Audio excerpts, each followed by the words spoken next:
All persons having business before the Honorable Associate Judges, now presiding over the District Columbia Court of Appeals, draw near and give your attention.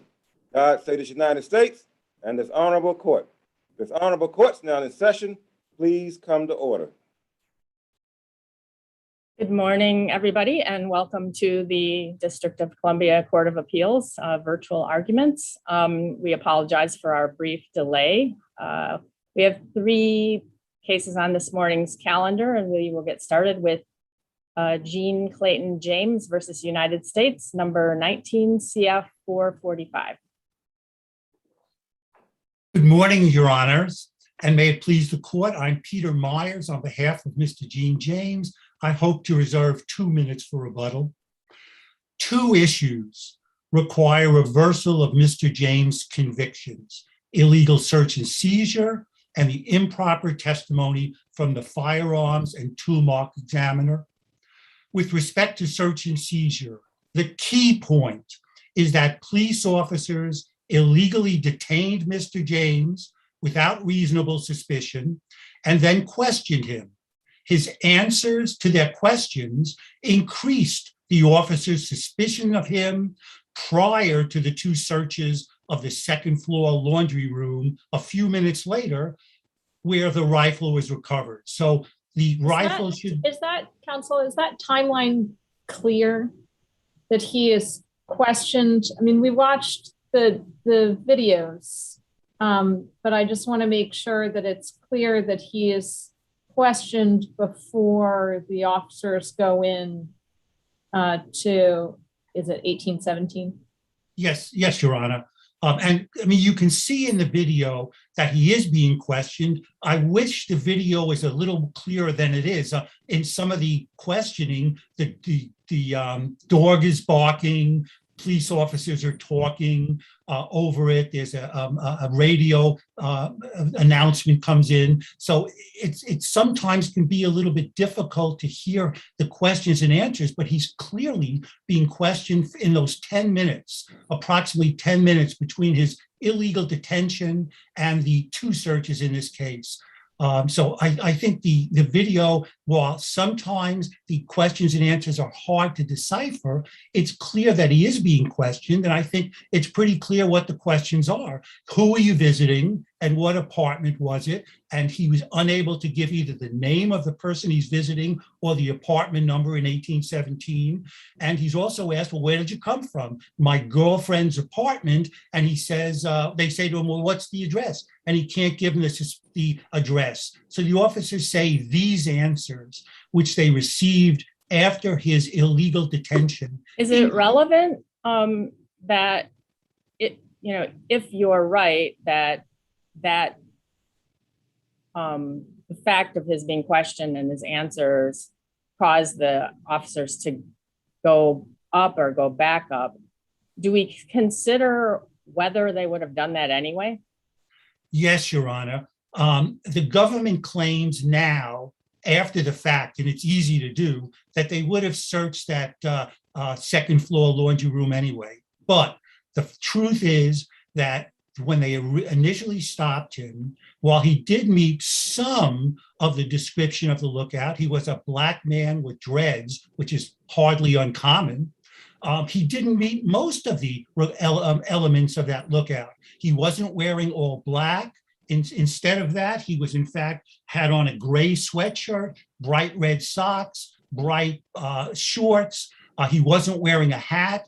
And these are all things which Judge Edelman found. And he also didn't match the skin color. He wasn't. But are we required to act as if he was a non-entity to the police? Or, what do we do with the fact of the illegal stop? Can't they still think, oh, well, maybe we don't have enough for reasonable suspicion, but this guy, has some things in common with the lookout. I mean, it's not like he wasn't there, right? Or is that how we're supposed to consider it? No, I agree, Your Honor. He was there. He's seen, coming out of and going back into 1817. A police officer says he sees him, descending the second floor. I'm not claiming, Your Honor, that this is irrelevant. I'm just saying that as a result of the illegal detention and the questioning by the police of him, their suspicions were increased. And that while, as Judge Edelman said, the stop itself really wasn't based on reasonable suspicion, a pretty low standard, because, what did match is so common, black man with dreads, and the things that didn't match were numerous, so that it is relevant that he did meet some of the elements of the lookout. My argument is simply that the questioning of him after his illegal Terry stop increased the police officer's suspicion, so that you can say, again, the government can easily say we would have searched anyway after the fact, but the fact is that their suspicion was increased as a result of the questioning after his illegal detention. So therefore, this was a search which was based, at least in part, on the fruits of that illegal detention. I don't know if, so you keep saying their suspicion was increased, and that might be right. I mean, I've watched the videos. I think that's a fair characterization of what we see on the videos. But isn't the question whether or not they were going to search anyway, absent that increased suspicion? And in answering that question, who had the burden of establishing a causal connection between the stop and the recovery of the firearm? Well, again, in terms of it being inevitably discovered, one aspect of But it's not an inevitable discovery argument, right? I think, our cases say at least that a defendant has the burden to come forth with a prima facie case. We said that in Duddles. That might be just to get a hearing, though. If the question is just not inevitable discovery, which in my mind means there was some other process that was already going to uncover this thing, but rather whether exactly what happened was going to happen anyway, without regard to the stop. I don't view that as an inevitable discovery question, but one of whether or not the recovery is causally related to the stop. And on that question, is it the government's burden to show causal relation, or is it the defendant's burden to show an initial, or is it the government's to show, the defense's to show that there was a causal relation between the stop and the recovery? Yes, Your Honor. And of course, the government is not claiming, they specifically disavow an inevitable discovery argument here. With respect to the heart of your question, Your Honor, certainly we have the obligation to establish a prima facie case. And I think that's easily done with what I was arguing earlier. What does prima facie case mean? Well, I'm not sure that we have a precise definition of that, but certainly if you look at the facts of this case, where as Your Honor said a minute ago, it's pretty obvious. I don't know if Your Honor didn't say it was pretty obvious, but I would say it is pretty obvious that the questions and answers which were obtained as a result of his illegal Terry stop very likely increased their suspicion, so that in terms of why did they search, I think we made a prima facie case that at least it's based in part on their enhanced suspicion as a result of their illegal questioning of him. So I think that's our prima facie case. You're saying it's in the but-for cause chain, and Yes. and you can't sort of strip it out. Yes, and in addition, if you look at actually the case which the landmark case, which is the Wang Sung case, which this court cites in the Jones case, the standard is that the illegal stop was either exploited to result in the item which is searched and seized, or the language of Wang Sun in this court adopts in Jones is, or not sufficiently distinguishable. So, it's all wrapped up together. And therefore, the government cannot meet its burden after we establish a prima facie case that it was separable or different from the illegal questioning of Mr. James. But counsel, you've said a couple of times that they're making an after the fact argument that they would have gone in anyway. And I'm wondering what you mean by after the fact. I mean, we have testimony, we have the videos, and isn't our job to look at this evidence in the light most favorable to the ultimate ruling, which is that this evidence shouldn't be suppressed? And can't we draw the inferences that the government wants us to draw to say they would have gone into the building? I don't think that's the standard, Your Honor, because of course, Judge Edelman said it was an illegal detention, not based upon reasonable suspicion. And then I think it's more of a legal conclusion of then, and he did suppress a number of things as a result of that, but he didn't suppress other things such as the search and seizure of the rifle. I think that's more of a legal conclusion, which this court would review de novo. And again, I think it is the government's burden, since this is so intertwined in the language of Wong Sung in this court's decision in Jones, that, the government, and we have the exact time from the videos in which he's detained. We can see that after he's detained for approximately 10 minutes, he's questioned by the police officers.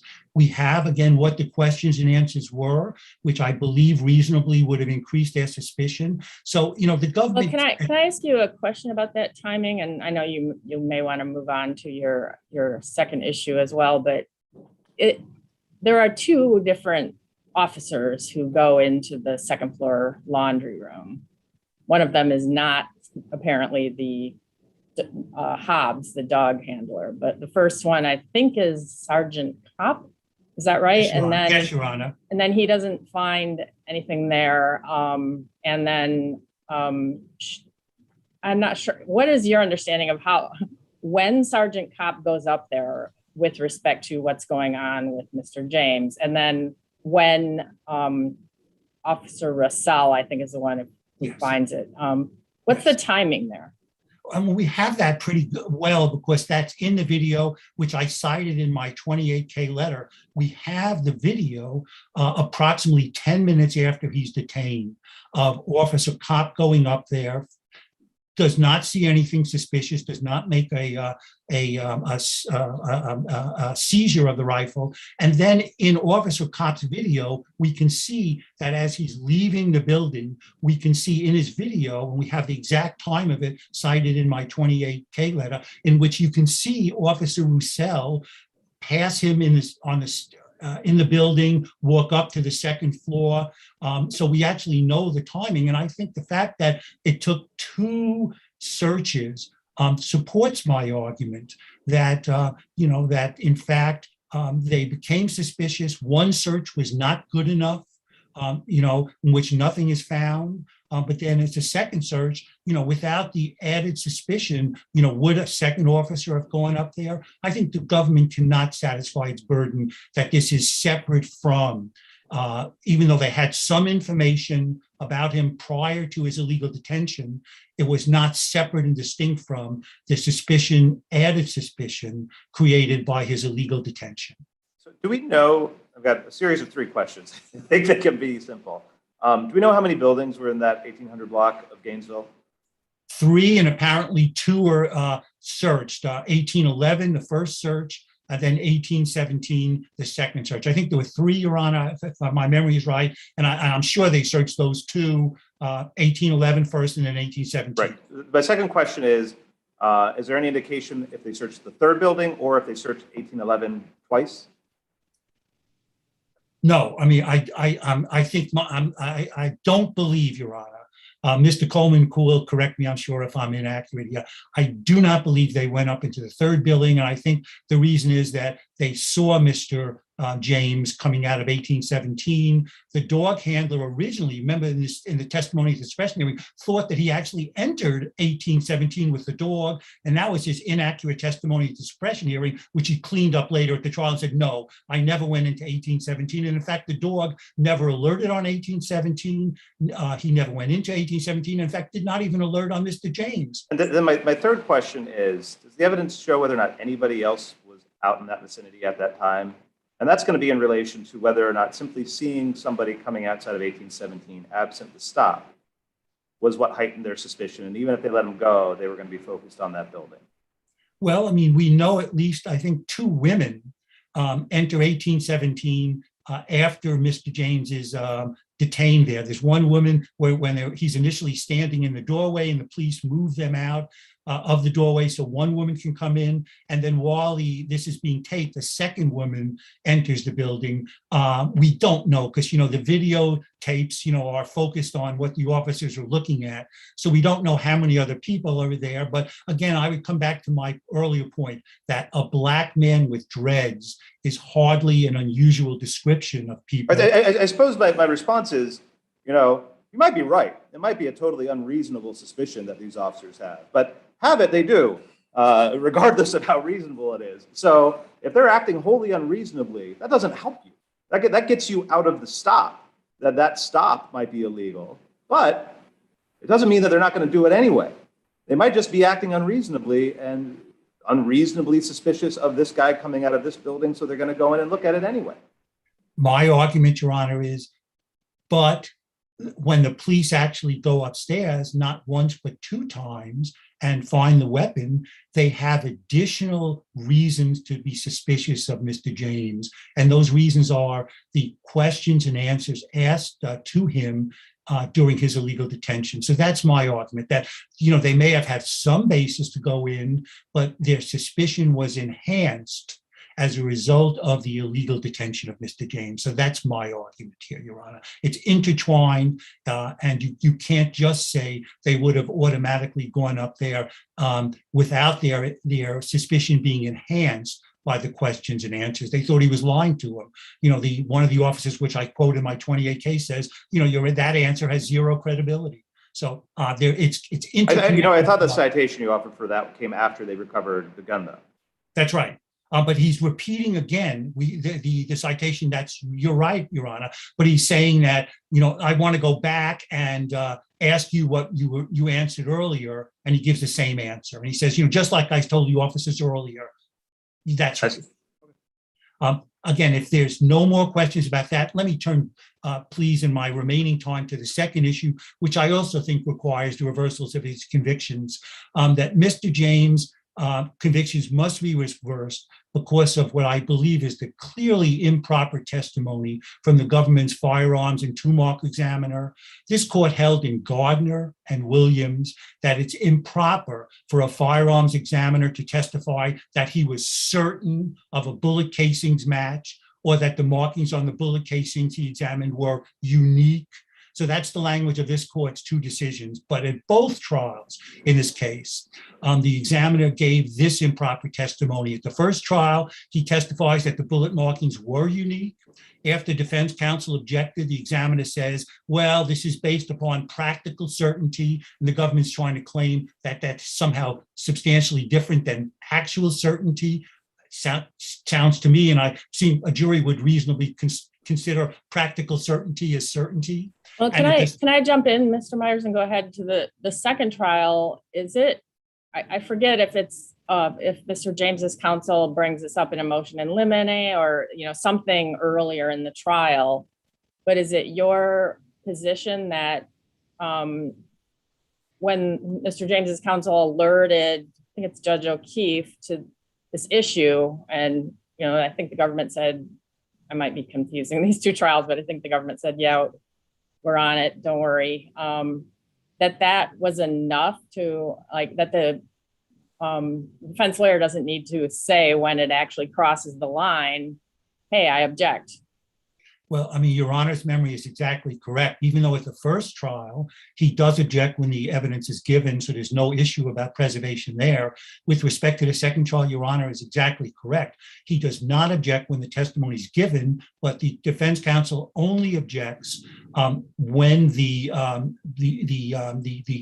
firearms examiner is being voir dired and introduced as an expert witness. Defense counsel says, quote, we objected to this the last time to the uniqueness and absolute match, 100% certainty. So it's true that, Your Honor, as Your Honor says, defense counsel does not object when the testimony is subsequently given at the second trial. And our argument is that just like in the Lloyd case, in which this court held that a pre-trial in limine objection to the admission of an exhibit as too inflammatory was sufficient to preserve the objection, although defense counsel did not renew the objection when the exhibit was introduced. So that's a little different. In that case, in the pre-trial hearing, did the court grant the defense motion in limine? No, I mean, deny, it's very different if the trial Deny. court said, no, I'm going to deny that. And I then I agree. could see why we'd absolutely forgive a failure to renew an objection that at that point would be frivolous. Is that, what are the facts of Lloyd? I mean, that's right. There is a difference there. There was an actual motion made, a ruling by the trial court that this exhibit, which the defense counsel was claiming was too inflammatory, could come in, and we don't have that precisely here. There certainly is a difference, and it's just defense counsel saying, we objected to this last time, gives the reason for the objection that he's making now. There is no ruling, so it is different, but at least, the defense counsel's position is on record. It's the same there. The judge understands what's done. But again, it's certainly not. If we conclude that the violation of the government's, because the government sort of commits, look, we're not going to do this, and then they break their promise. And if we say that broken promise is not preserved, what then? Well, then we're under the plain error doctrine, Your Honor. And then I would still argue that this is such an egregious error that it should be reversed. That, in terms of harmless error, which is the heart of one of the main arguments the government makes, I think the important facts are, first, that the complainant in neither trial identifies Mr. James as an individual involved in the carjacking. I think the testimony by the firearms examiner that the bullets certainly matched was key evidence against Mr. James. And this testimony was an egregious violation of the principles that this court has set forth in its prior cases.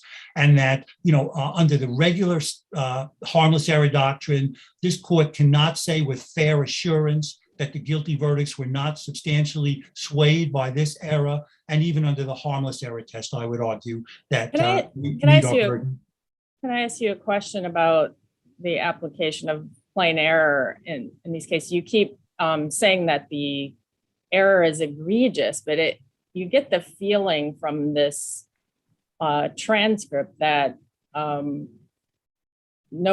defense lawyer, the judge, and the prosecutor think it's okay to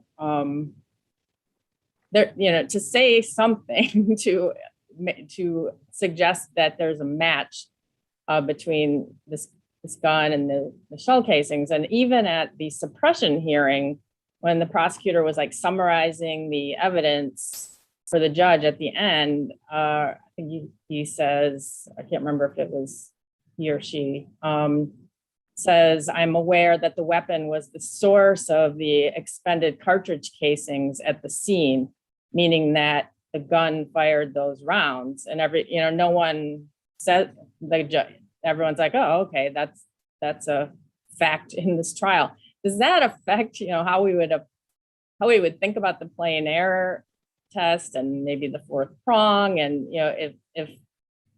if there are so many opportunities for the defense lawyer to kind of get on top of this early on, that didn't happen.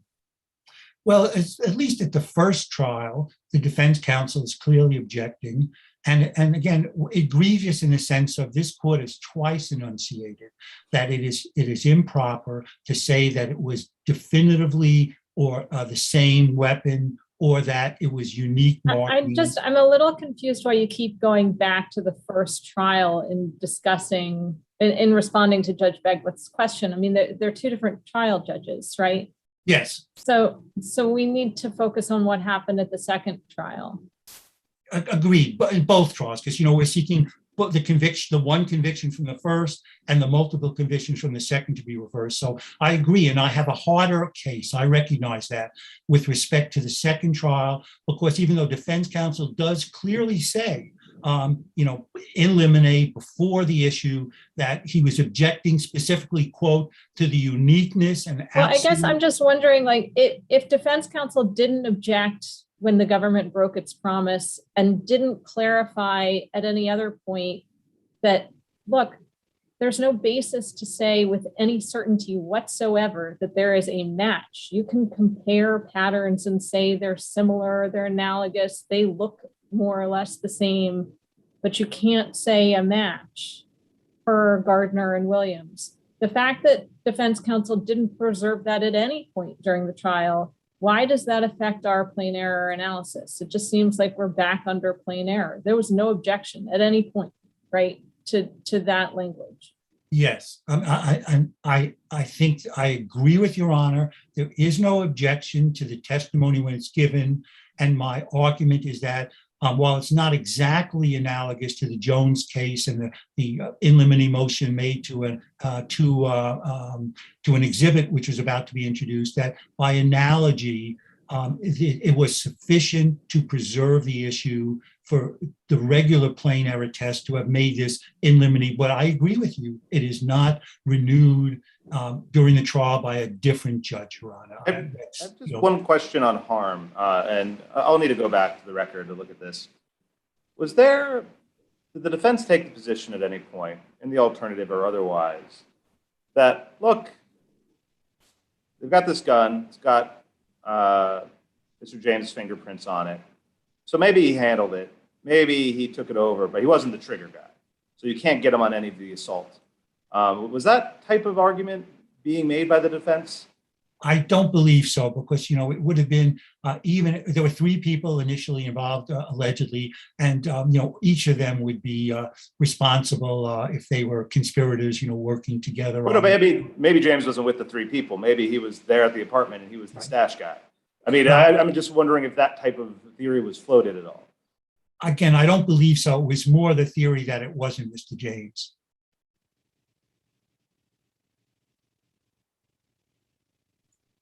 And again, if Okay, if my colleagues have no further questions, we'll hear from Mr. Coleman. Your Honor, may I please the court? Nick Coleman for the United States. I'd like to begin by addressing the suppression issue and then proceed to address any questions the court has about the expert testimony issue. To obtain suppression, at a minimum, appellant had to show a causal connection, not just a temporal connection, between the illegal stop and the discovery of the gun. Judge Edelman did not clearly err in finding no such causal connection.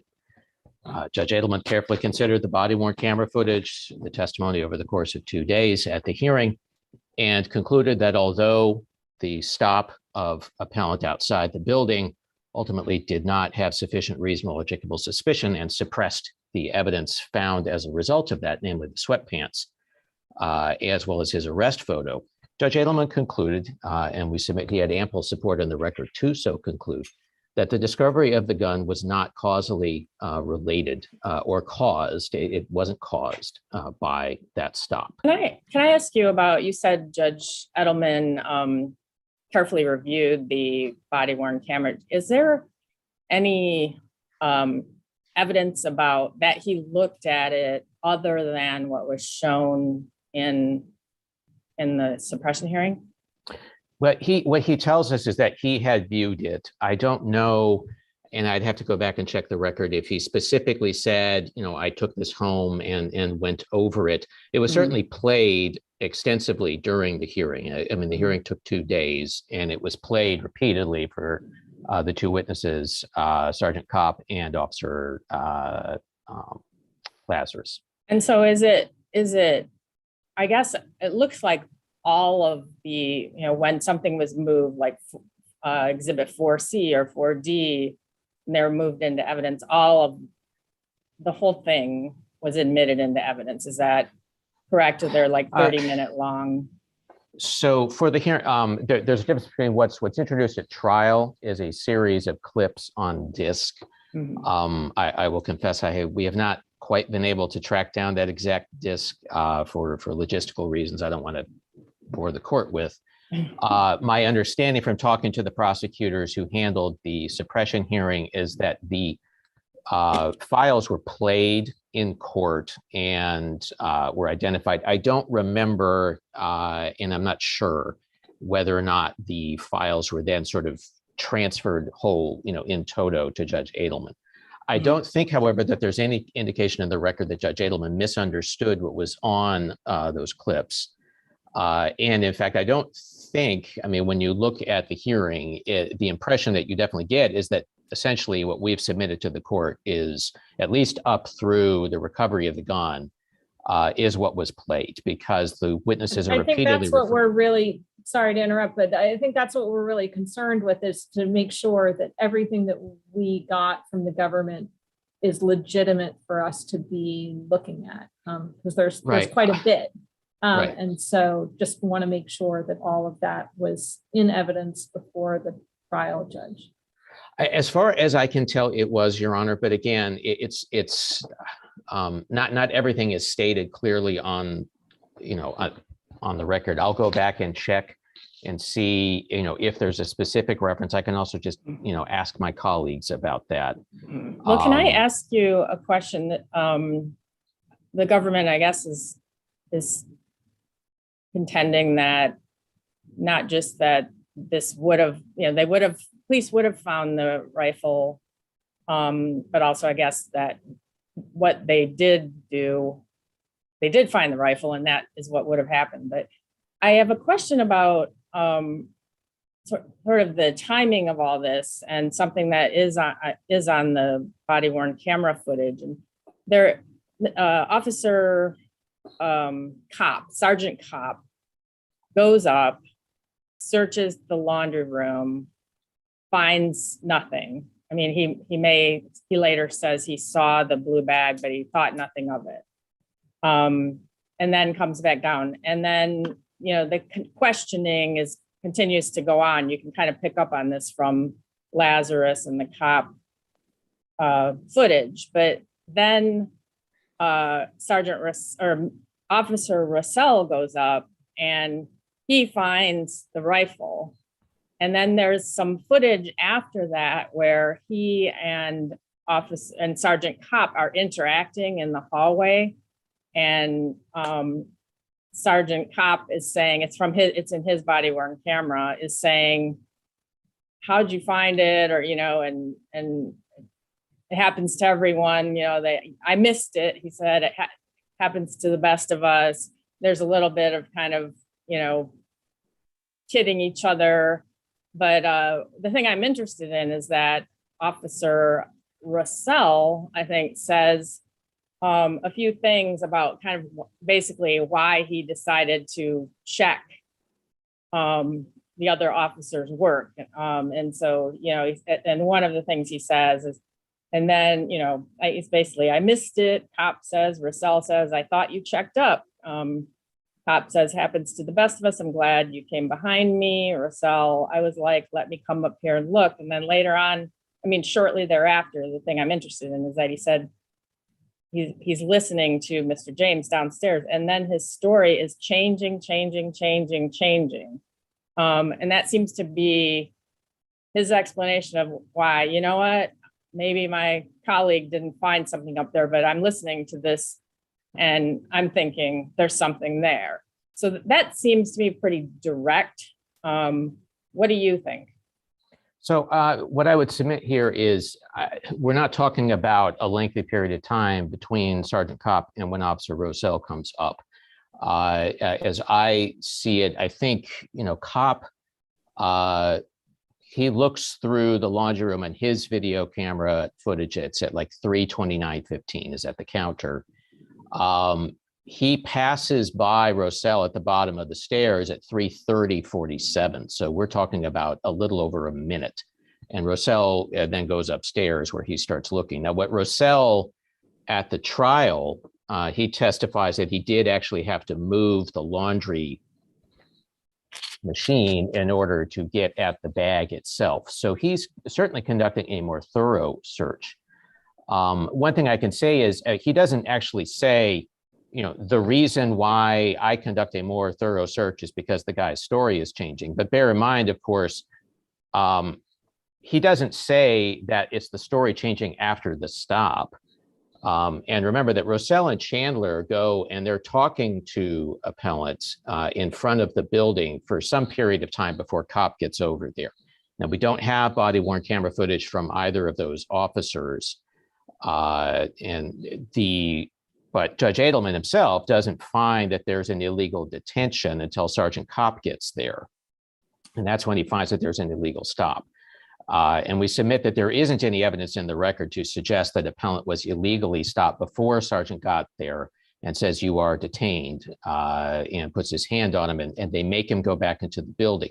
So there isn't, I would submit, certainly a record here on which to find clear error in Judge Edelman's finding, and to conclude that there is something about the questioning after the stop that was what causes Roselle to actually search the building. Wasn't there something going on outside where Mr. James was saying, "I'm not resisting," and they were basically trying to cuff him? Was that after the part? So that's after cop arrives. That's Okay. after cop arrives. Oh. Bear in mind, of course, Roselle and Chandler are talking to him outside the building because cop actually sees them through the glass doors. Mhm. You can see that his camera shows he walks up to the door. The camera doesn't really allow you to see through the two glass doors, but he testifies that he, in fact, did see through the glass doors so he could see that the person they saw in the courtyard earlier, when they initially passed by the courtyard,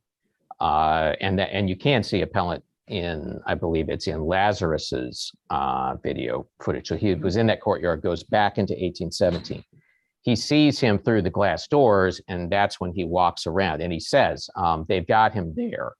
So they go around there, but there isn't a finding by Judge Edelman of any illegal stop until cop arrives. And there certainly isn't enough in the record to say that there's an illegal stop and illegal questioning going on at that time. And that's what causes Roselle to search the room. Well, That's- I mean, I guess I'm sorry, go ahead. No, you go ahead. I want to make sure you follow up on your inquiry. I defer. I mean, I guess I'm hearing a lot about cop, and Judge Beckwith's question was about Roselle. And I'd like to just kind of back out a little bit. I mean, because we've got a lot of video footage, right? And so we have the police showing up. We have them, I think it looks like they find the car, and then we have them, going up with the dog to 1811 and going in the dog, taking them into 1811, right? And then after nothing happens in 1811, we have them kind of standing around, right? Like no apparent interest in any other building. Until maybe they see that somebody has been stopped over in front of 1817. And sure, maybe maybe there's no finding that Mr. James has been stopped illegally, although that seems odd to me. I mean, I need to go back and look at Judge Edelman's ruling because it seems like the moment when they put handcuffs on him is the moment that he stopped, but all that questioning afterwards about where were you, doesn't that come after the handcuffing? Maybe I'm mistaken, but in any event, maybe cop goes into the building 1817 and doesn't find anything. What we're really focused on is Roselle, and Roselle says immediately after the fact, I went in because his story is changing. He doesn't know who he's visiting, where they live, what his address is, and so, I go in to find this. And it just seems like that, in conjunction with the chronological sequence of events, certainly gets the defense over the prima facie showing of but-for cause. And I think it sort of makes it hard for the government to show that there's some sort of attenuation here, or that this wouldn't have happened, or that this would have happened anyway. There are It's a number very of long aspects to your question, but I mean, question. So push I just back want to on make, yeah. Go ahead. I'm sorry. I just want to make sure that I answer all aspects of it here. So first, I would say, I don't think the focus is strictly on Roselle himself and what does Roselle do. The But question is we're whether the asking- police. We're asking you right now to respond to Roselle, is my point. Okay, I don't think, I agree that one could, I suppose, make an argument that, perhaps what put Roselle over the top, and that Roselle himself, he just would have done nothing were it not for hearing what appellant's saying about about why he was at the building or not. even if that was seen as a permissible view of the evidence, again, that doesn't establish that Judge Edelman clearly erred in finding that it's not anything about the illegal stop that causes the police to go into the building and search the laundry room. And I think this is where you also have to look at all the other things that were going on at the time. Actually, Not can just I what's- just pause on your framework, because now I'm a little bit confused. Because now this sounds a lot more like an inevitable discovery argument to me. If the argument is, we still would have found this, albeit through a slightly different mechanism, that sounds like an inevitable discovery argument. If the argument is, the way we found it was not causally related to the stop because that was going to happen anyway, that sounds like a causation argument. Am I thinking about them wrong in your view? No, you're not, Your Honor. And I think, again, the finding was no causal connection. But It sounds like Go sounds like you're trying to shoehorn an alternative theory of finding the gun into the causal connection ruling of the trial court, where I think you're stuck with, did Roselle do this thing independent? Did he go find it independent of the stop? I think is what you're limited to on the causal connection analysis. And if you're going to say some other cop would have found it, I think that pivots to an inevitable discovery argument. Do you disagree? It could, Your Honor. And I think this is the kind of case where just because of the facts, it's difficult to, anytime you say something would have happened anyway, when you're talking about sequence, event A occurs before event B, and you're trying to establish, did A cause B? I agree with you that there is a clear conceptual difference between B would have inevitably happened even if A caused it, and A didn't cause B. I think actually in this case, the best way to look at this is in fact the way that Judge Edelman approached it, which is that the suspicion that drew the officers essentially to appellant in the first place is exactly the suspicion that ultimately leads them to the gun. Even if they had let appellant. That's ahead, why I'm not sure if you're answering the Roselle question when you say, well, somebody else would have gone up there. So as to Judge Beckwith's point about I'm getting these answers and they're not adding up, just remind me what your response to that is about that seeming to underlie Roselle's my response. going up? So my response is Roselle doesn't say that there's some point, it's some answer that he's giving after the illegal detention, something specific that appellant has said after the illegal detention that caused him to go and actually look behind the laundry machine. Okay. Now, it may have, because again, he's talking to appellant before the detention takes place. One thing, again, an aspect of this, which I did want to get to, is they encounter appellant outside the building, several minutes before the detention, before Judge Edelman finds an illegal detention. And we don't have body-worn camera footage of that initial encounter, okay, because we don't have camera footage from officers Roselle and Chandler, who are the first two to go over there. One thing I can say is in terms of the officers just standing around, if you look at the courtyard, what's going on in the courtyard, they're standing there. They did go into 1811. After they first tried to go into 1817, you can see them very clearly. Both Officer Lazarus and Sergeant Kopp tried to get into 1817. And in fact, Kopp tries to go into 1817 first, but the back door is locked.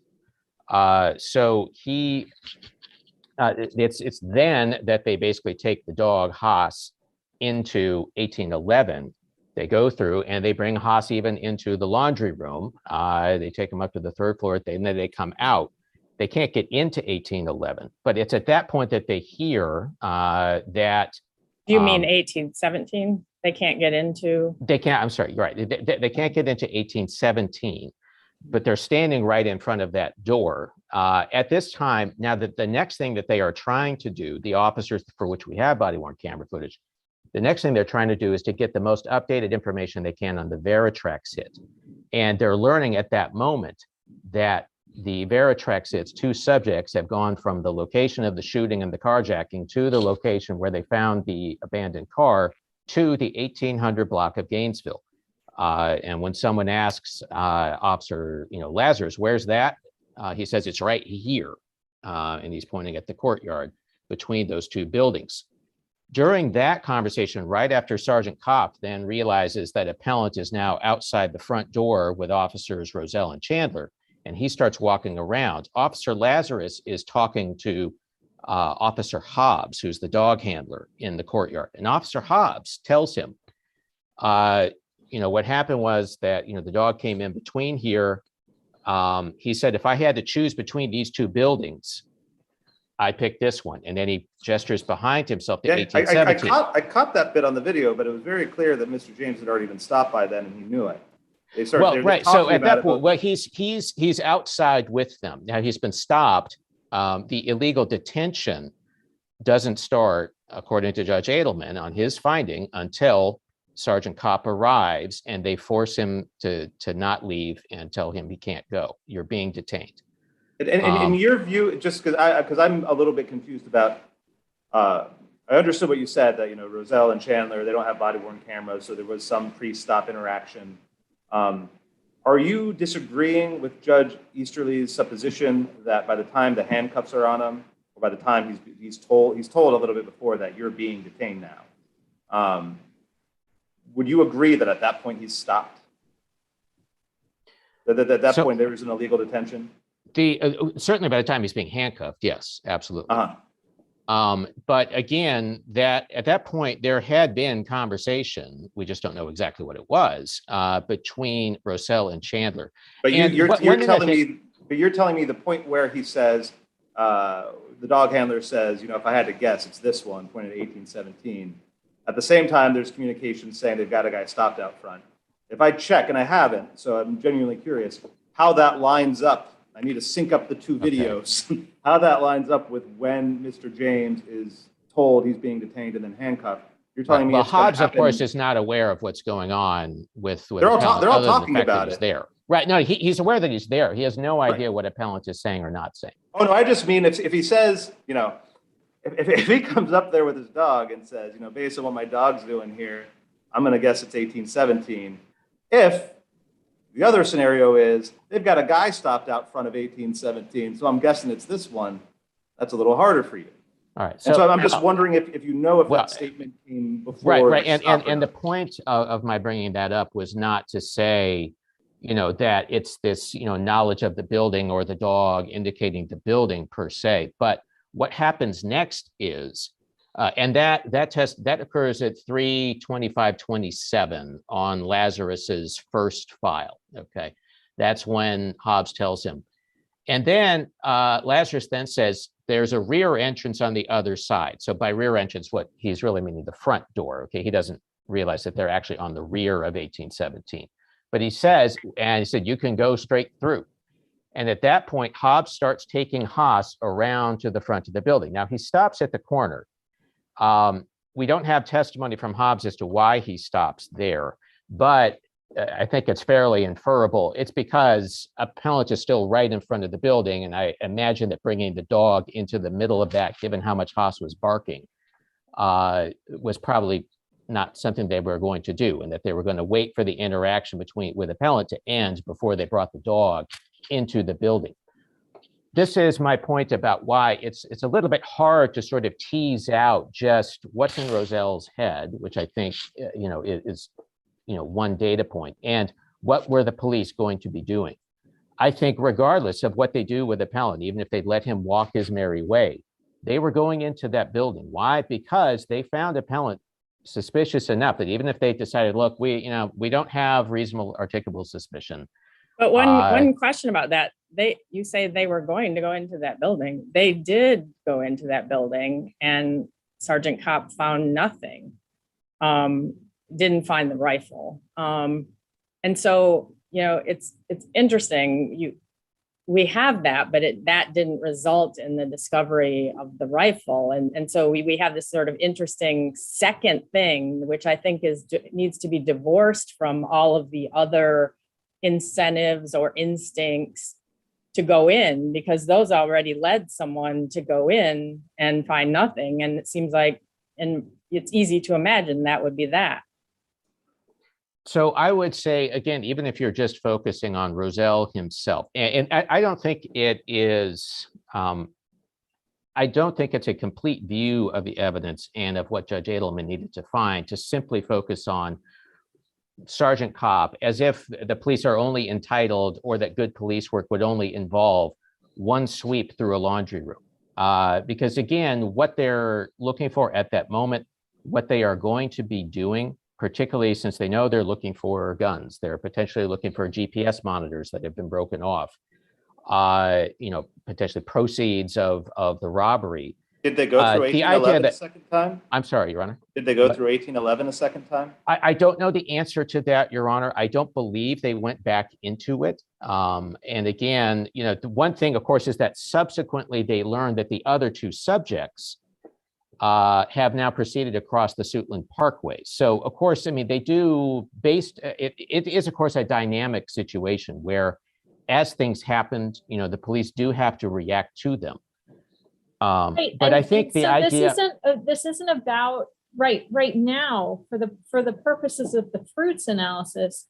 This isn't about critiquing the police practices. I mean, arguably, Roselle is gets the prize for being the best investigator on the scene, right? So that's not the question. The question is sort of what the causal relationship is, and what I hear the government saying in various ways over the past few minutes is there are gaps in the information. And I'm wondering sort of to who do we attribute those gaps? I think you said at one point, well, it's hard to get into Roselle's head as to what he's doing, or, Sergeant Kopp, we don't know what he knew about, these things, or to Judge Deal's question, we don't know whether they searched 1811. And it seems like that's precisely the kind of evidence that the government could have put on after an adverse ruling on the stop, to say, look, this is totally separate. But it seems to me that arguably, if we think that there's enough to show a prima facie case of but-for cause, those gaps are attributable to the government. Do you disagree with that? I'm certain that you do, but tell me why I'm wrong. So first of all, because again, I think we're here on clear error review. This is whether or not Judge Edelman clearly erred in finding that there was no but-for causation between the illegal stop and the discovery of the gun. He makes a clear finding there is no such causal connection. The fact that you could look at this evidence, both the evidence in and the evidence that one might have wanted, and say, well, there's an alternative view of this under which perhaps Roselle doesn't go in if he doesn't hear something that appellant says after the stop. Perhaps there is such a view. That is not enough. Where there are two permissible views of the evidence, the fact finder's choice between them is not clear error. And again, this court is, this court is reviewing the evidence in the light most favorable to sustaining the ruling below. It is not reviewing it to see if there's a way to reverse it or an alternative version of the facts under which or a ruling that Judge Edelman might have made. I guess this is why is it I a clear started. error? I'm sorry, Mr. Coleman, for interrupting. I guess this is why I started off where I did, asking what we know about Judge Edelman's review of the body-worn camera, because now I just see in my notes from the suppression hearing that he said he didn't need to take the body-worn camera with him because he took good notes, and which suggests to me he took good notes at the portions that were played. And I'm not, my concern is that he didn't really rule on this particular point because he didn't see it, about what Officer Roselle was saying. And, it would be a pretty factual question that it certainly wasn't argued about, right, in the hearing. Well, but I am positive that those portions of the body-worn camera footage were played for Judge Edelman. Okay. This is right. the search. I mean, this is the search and then its aftermath. Those were played. I'd have to go back over the transcript and see the exact numbers, but Yeah, I looked at the transcript and it didn't seem like it was. A portion of it might have been played at trial, but it's think it's right around minute 13. Do I have that right? And yeah, and Sergeant Kopp, the second one of Sergeant Kopp's, right around 13 minutes. And I didn't see it in the suppression hearing transcript, but Okay. so I'm just, of course, if Judge Edelman made, factual findings, they're subject to clear error review, but I'm just wondering whether he had, whether he missed something here. Well, appellant certainly could have if appellant thought that there were portions not played that would have helped him, if appellant's counsel had thought that there were facts that the judge was not taking into account, he certainly could have pushed them at this hearing. It was argued about very extensively. The parties argued both causal connection as well as inevitable discovery during the hearing. And when you say they argued causal connection, was it clear that they argued sort of but for cause and attenuation, and that the trial court said there's no but for cause? The court says, because I mean, it just looks to me that the court seems to say, I don't see causal connection kind of. Okay, totally. if I could just quote from Judge Edelman, he says at the April 10th, 18th hearing, this is at pages 284 through 285, given what I Right. viewed, given what I saw, I don't really see factually any connection between the stop of Mr. James and the discovery of the gun, other than one occurred temporally before the other. They were certain, and then he goes on to say, they were searching the entire area for better or worse based on the tracking dog and other information they had. They went into the other building, 1811, which is not the building that Mr. James was seen coming out of, which can fairly well demonstrate that they were going to search those areas regardless of whether or not Mr. James was stopped. And in fact, went into the laundry room, as was seen on the body cam of 1811 Gainesville, the same location of 1817 where the firearm was found. Right, and then he continues and says, so again, there temporarily one occurs after the other, but based on what I viewed and what I saw in the police conduct, I think it establishes that the discovery of the gun wasn't related to or a fruit of the stop of Mr. James, which is just kind of a very broad statement. And I mean, you could potentially read the temporally one occurs after the other as kind of like, okay, fine, maybe there's but for cause, but ultimately, I don't think that there's causal relation. I think that I think some sort of attenuation has been established, right?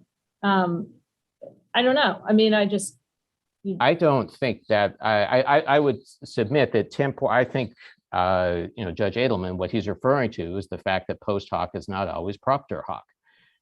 The mere fact that event A occurs before event B doesn't mean that A caused B.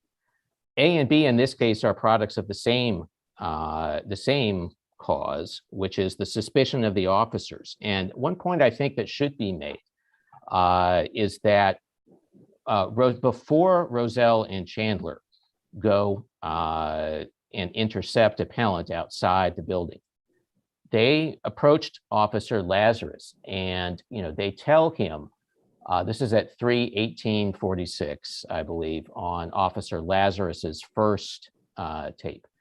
You can see Lazarus, so Sergeant Kopp, Hobbs, and then Haas the dog are checking the woods.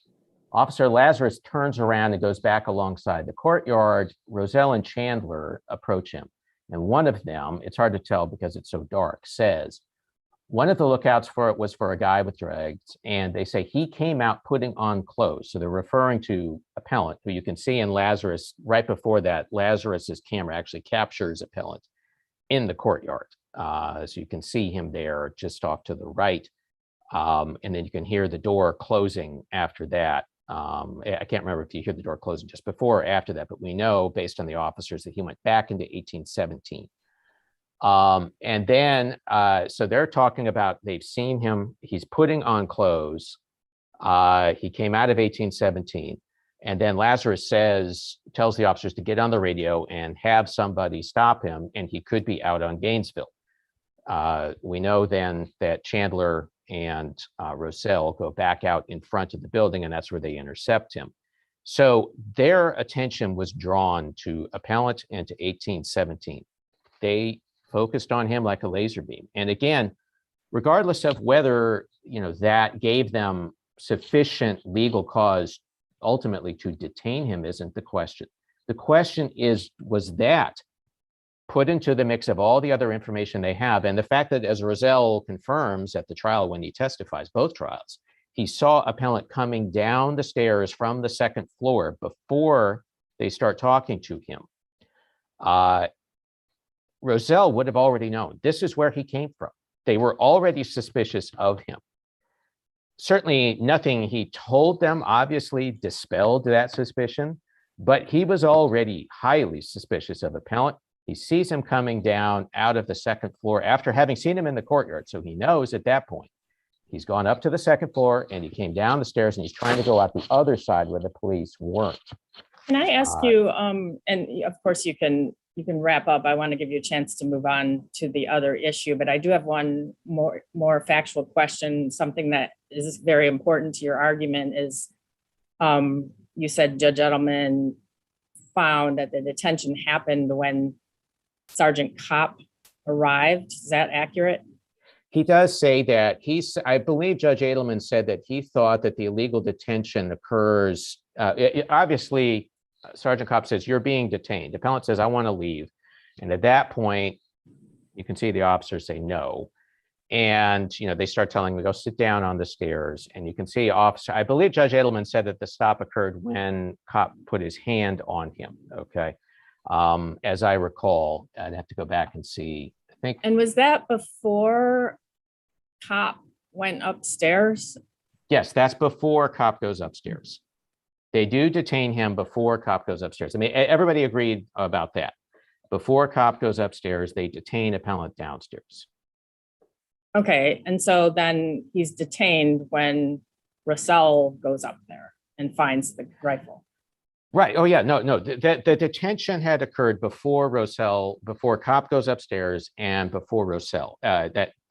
Yes. The sequence of events is that the detention occurs before the gun is discovered. There's no question about that. Your point is that the stuff that Rozelle heard him saying, we don't know when that happened.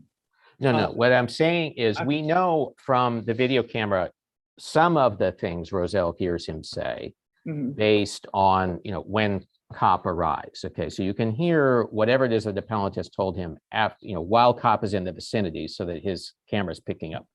We don't know, of course. We know that Rozelle, when Kopp approaches, you can see in the video, Rozelle and Chandler are talking to appellant right on the front steps, like right at the front door. Okay, and you can't, they've obviously been talking there for a minute or two, okay, because Kopp has seen them and it took them some time. They know that, you can hear that they've got him stopped, which means, they're with him. That doesn't necessarily mean we've got him illegally detained or we've conducted a Terry stop. They say they've got him stopped.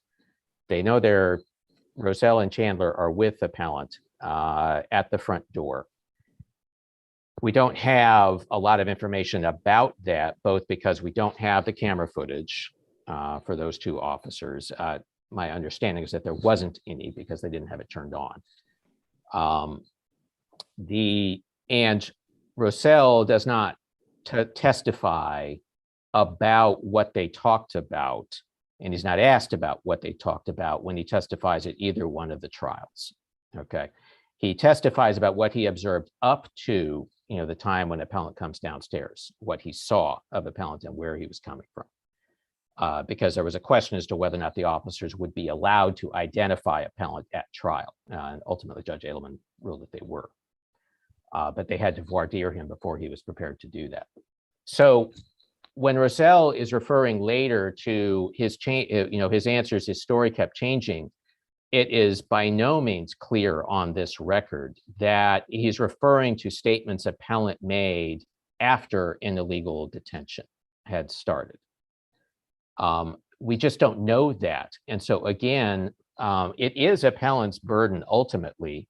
He's got to show, as this court has held in Duddles, as the Supreme Court has made clear in cases like Hudson v. Michigan, you have to, as a first step, you have to show that but-for causation between any police illegality and the recovery of the evidence. That was his burden. Judge Edelman concluded he had not met that burden. That was a factual finding. And we submit that on clear error review, appellant has not presented this court with evidence from the record that shows that Judge Edelman clearly and obviously made a mistake. Do you have a view of whether or not the prima facie case referred to Bettles means by a preponderance of the evidence? I mean, that generally is, that's the default standard for most evidentiary rulings. I have to confess, I have not gone back into Duddles and determined whether this court has said that or not, whether it's by preponderance. I would assume that would be the default standard. We sometimes say that sort of in the context of, and I think Duddles was in the context of whether or not there even needs to be a hearing on the Fourth Amendment claim, which sounds not like a preponderance of the evidence, but, kind of a more typical sense of the phrase prima facie case, that there's enough there that if all is, if all things cut in the defendant's direction, they've got a case. So I'll look into it. I couldn't tell, and it wasn't obvious to me what the answer to that was. All right. Well, I would just submit the following: whether what we're talking about is sort of prima facie case to get the court to even look into it, or whether we're talking what the court ultimately finds after all the evidence. We've had a hearing. Obviously, we have a hearing. Substantial evidence is presented. The parties have had an extensive opportunity to discuss that and to argue about it. Judge Edelman makes his finding. So regardless of whether what we're talking about is a prima facie showing, that entitles them to a hearing versus have they shown what the courts have said, there has to be a showing of a causal connection. The Supreme Court was very clear about that in Hudson v. Michigan. There must be but-for causation as a minimum. It's a necessary, not necessarily a sufficient condition, as the court said. But as a necessary precondition for suppression, there must be but-for causation. We submit that when Judge Edelman found that there was, that causal connection isn't there, that means the appellant is not entitled to suppression. And unless he can show clear error, which we submit he has not on this record, then he's simply not entitled to reversal here. Just to briefly address appellant's argument about the expert, regardless of which standard of review would apply, regardless of whether at the first or certainly at the first trial, he preserves an objection to the expert's testimony. At the second trial, we submit he has not. Either way, he has not shown, he certainly hasn't shown prejudice under plain error review, and we submit that the record shows that this was clearly harmless. Why? The significance of the cartridges and of any match between the cartridge casings is that the Cougar gun found in the laundry room is the one that fired the bullets during the struggle with Mr. Watkins. Mr. Watkins' fingerprint and I believe his DNA are on that gun. Appellant's fingerprint is on that gun. Mr. Watkins had burns on his hands corresponding to the fact that he grabbed the muzzle of the gun while it was being fired during the struggle. I don't think the jury had any doubt in its mind that this gun was used in the shooting. And I think that accounts for why appellant's counsel at the second trial doesn't bother jumping up and down and complaining about the expert's testimony on that point during the second trial, because again, it's just not, that's not a seriously contested issue. But can I ask the government why it put that evidence on? I mean, you have Gardner and you have Williams, and regardless of what you think those cases say, Williams says there are 3 recent government reports that say that there is no data-based foundation for statements that you can identify bullet casings as having been fired by a particular gun with any certainty. You can't declare a match. You can make comparisons. You can say that marks look the same, but you can't declare a match with any certainty because the data just isn't there. And so I'm wondering, why is the government putting this evidence on in this case? So I think the government certainly, we do not read Williams or Gardner as forbidding I'm not asking about any Williams or testimony about Gardner. it. I'm asking about the PCAST report and the two NRC reports that are sponsored by the government from 2008 and 2009. Right, the 2009 report says, quote, which this is in Williams, individual patterns from manufacturer or wear might in some cases be distinctive enough to suggest one particular source, but definitive matches can't be declared because not enough is known about the variabilities among individual tools and guns, or how many points of similarity are necessary for a given level of confidence in the result. So in light of that, why would the government put on an expert to say this bullet came from this gun? So I guess I would respectfully disagree that the government is sort of bound to simply not present any expert testimony. It's not to about the whether mark you're bound, it's testimony. about whether the government is interested in putting on scientifically reliable evidence, right? Given what we know about faulty forensic evidence and wrongful convictions, right? Hair analysis being Exhibit A. Why is the government sponsoring this testimony? I mean, you have an expert who testified at this trial. I can look at these tool marks to determine if they're fired from the same gun or not. I look at them under a microscope to determine whether I figure out if they came from the same firearm.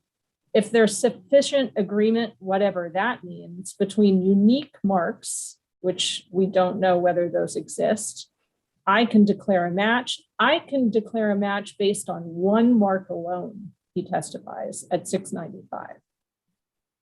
And then he says, there's a match out for 10 out of 11 of these markings, but for the 11th, I can't specifically and conclusively say that it was from this gun because that shell casing came from, it wasn't actually fired. It was still in the gun, so they had to pull it out. And so apparently the markings on the shell casing got were different. But the implication is that for the other 10, he can specifically and conclusively say that it was fired from the same gun, which is exactly what we said in Williams and Gardner, you cannot say. And yet the government sponsors this testimony and sponsors it not only in contravention of Gardner and Williams, but in contravention of its promise at this trial that it won't do that. So I'm just trying to figure out what the government thinks it's doing here. All right. So again, I can't. If you've got DNA and you've got fingerprints and you don't need this, why are you putting on faulty forensic evidence? All right. So I suppose I would have two responses, Your Honor. First of all, we understand, of course, that what this court has held in Williams and Gardner is that there are limits on the degree of certainty with which an expert in this field can speak. And to the extent that the expert may have exceeded those, there may be a claim of error. That is something that, of course, defense counsel, as he did at the first trial, can clear up in front of the jury. He can also ask the trial court to take action, which he again did at the first trial. And so that can be dealt with. And, I would say that during this transition period from, when the court has made those rulings to today, the experts have to learn how to speak, how to couch their testimony. But does the government counsel have an obligation, right? I mean, certainly under NAPU, the government has an obligation to clean up false factual testimony. Does the government have an obligation to clean up incorrect scientific testimony, right? Maybe these experts, they're on autopilot and they testify about matches, but does the government have an obligation? So the government counsel. Yes, government counsel does, of course, we do take our obligations seriously. We certainly don't want to be presenting, certainly not false evidence. And, in this case, of course, we don't think that the expert ultimately provided false evidence. What he may, we understand the argument that his statements were perhaps to a higher, in conveyed or implied more certainty than this court is comfortable with. Wait, permitting, let me just but- to pause you there. And, you said that you understand that you can't do it to a certain level of certainty. And I'm wondering, what level of certainty does the government think is permissible? I mean, if the expert told the prosecutor, I compared these markings and I'm 5% certain that this comes from this gun, could the government sponsor that testimony? Well, the government But, could. but they didn't put well- that on. He just said there's a match. But the government didn't ask, well, to what percent certain? The government doesn't ask for the exact certainty testimony. So therefore, I guess under the government's understanding of Gardner and Williams, stays within the letter of the law because they haven't elicited a certainty statement. But the government knows, having talked to the expert, that the expert is only 5% certain. Is it okay for the government to sponsor that testimony? Well, it would certainly be improper for the government. If the expert actually says, I'm only 5% certain. Okay, so what So if it's 90 what if the witness says he's only 50% certain? So Can the again, government sponsor that testimony? all right. So not being a forensic scientist myself, I'm not sure that I can give you an appropriate or an educated answer as to if, some science is at 50% or 60% or whatever number would then, of course, give it value. I do think that that's why, of course, when expert testimony is presented, we have to provide the reports and the opinions to the other side so it can be vetted, so they can be prepared, so they can elicit in front of the jury. Any limitations, any caveats, what have you, that may reduce the probative value or could, in the jury's eyes, reduce the probative value of this testimony or of this evidence. I'm not prepared here today to say, here's the specific threshold, because some of that has to do with, it may vary by science. It may vary by the type of case. Well, I suggest that the NRC reports and the PCAST reports answer those questions for the government. Right. And we respectfully submit that they do not, Your Honor. We have never adopted wholeheartedly all of the findings of the NRC report. Do we take it seriously? Yes, but it is not the statement of the government here today that everything in that report is, specific or precise, that its questionings of different types of evidence are the final word as to whether evidence has value, and if so, what that value is. We understand, of course, the questions that have been raised in comparison matching. Those are out in the public record. Defense counsel is always free to elicit them, to present their own expert, to present to the jury the limitations of what the government's presenting. But as to whether or not the government is supposed to be removing pattern matching testimony entirely from its cases, we submit that we don't think the science shows that it is not probative or valuable. I also invite the government to reread Williams and Gardner, which I don't think holds that the government should be removing pattern matching evidence from their cases, but they should not be overselling pattern matching evidence or pattern comparison evidence as matching or the basis for individuation or the basis to say this bullet came from this gun with any measure of demonstrable certainty. I think that's what those cases stand for. Right. And so when the government sanitizes the testimony and just doesn't say, I'm 100% certain, I have a hard time understanding how that complies with the letter or the spirit of Williams or Gardner. But in this case, I guess it's just sort of a moot point, because I think the clear implication of this expert's testimony when he says, well, for the 11th bullet, I couldn't say specifically and conclusively that it was fired from the gun. The implication, I think, is inescapable that he's saying that for the first 10, he could make that conclusion, which I think violates Gardner and Williams. Well, we fully understand that we are not to be, that we should be trying as best we can not to oversell and to make sure that the jury properly understands the character of the evidence being presented to them and its probative value. Obviously, even to the extent where, the government, does take its obligation seriously to do that, Obviously, it doesn't always occur exactly as we hope in every trial. And we think, it has been an evolving process over the years. These trials took place a few years ago. Today we would hopefully have, our prosecutors would be, better prepared to deal with an expert who starts testifying the way that they did 10 years ago. Not every trial occurs exactly as we would hope or plan. We are actively, I can say, training our prosecutors in how to present forensic evidence, the proper way to present it, and the ways that may exceed those bounds.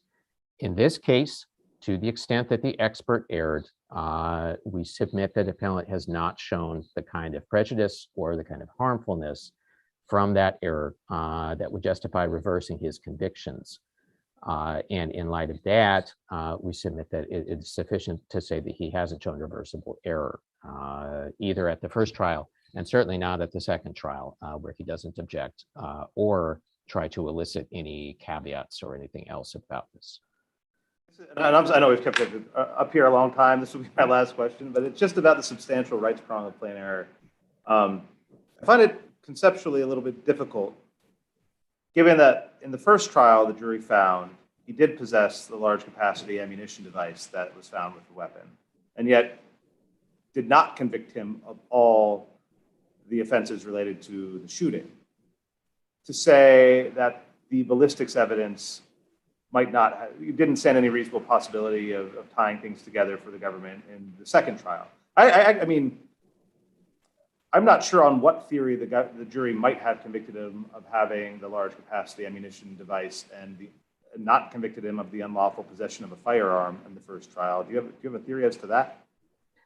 Again, I'm not sure. I know that the jury hung 9-3 in favor of conviction at that first trial. That's all that I know about their thinking on this. I can say that certainly it was a very easy as to the possession of the magazine because his fingerprint was actually on it. But not on the gun itself. Not on the gun itself, although I think it was attached to the gun. I think, again, I think the real, difficulty in this case for the jury was that, Mr. Watkins, the victim, was a difficult witness. I mean, he did not want to be there. He had to actually be summoned by a subpoena. He refused, he said he couldn't identify anybody. There were, certainly the defense strategy was to portray him as a drug dealer, that he had some shady reason for being in the neighborhood at the time of the crimes. That was really the focus, was on his credibility as a witness. On the other hand, his fingerprint and his DNA are on the gun. And burn marks are on his hands. So again, whether the three jurors at the first trial, precisely why they didn't, want to conclude that appellant was involved in this is hard to say. Again, I mean, it's hard to speculate as to what they thought. I do think that, again, what do the cartridges show? What did the expert's testimony show? They would show that the gun was used in the attack.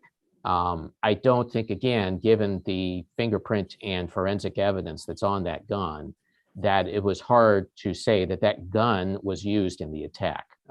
Certainly given, it's found within an hour after the shooting, fairly close by, and you've got, the victim's, DNA and fingerprint on it, consistent, and burn marks on his hands consistent with having held its muzzle.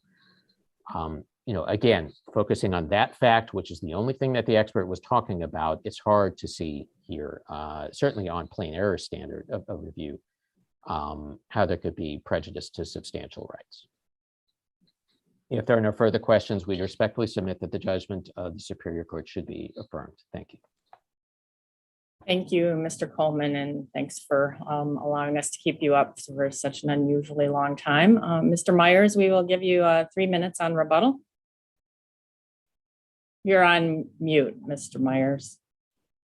Yes, thank you for reminding me of that. I have just two brief points, Your Honors, that I'd like to make with respect to the search and seizure issue. The first point is much more minor, is that it's really indisputable that the dog did not alert to either 1817 or to Mr. James. The second point I'd like to make, I think is much more substantial, goes to the government's argument that focusing on the reasonableness of Judge Edelman's conclusion that there was not to suppress the rifle. And I would ask the court to please go back very carefully and look at Judge Edelman's oral ruling not to suppress the gun. And I think what is apparent from that ruling is two things: that the judge is essentially basing his decision not to suppress the gun on two simply wrong reasons. First, standing, which, as the government's conceded, is not relevant to a fruits issue. And the second issue is that if you look at Judge Edelman's language, he really is focusing on an inevitable discovery type of analysis, and he does not make any findings with respect to the questioning of Mr. James and the subsequent seizure by Officer Roussel in the second search of the laundry room. And those are the only 2 points I'd like to make, and appreciate the careful consideration the court's given to this issue. Thank you, Mr. Myers. Thank you both for your briefs and your argument today, and the case will be submitted.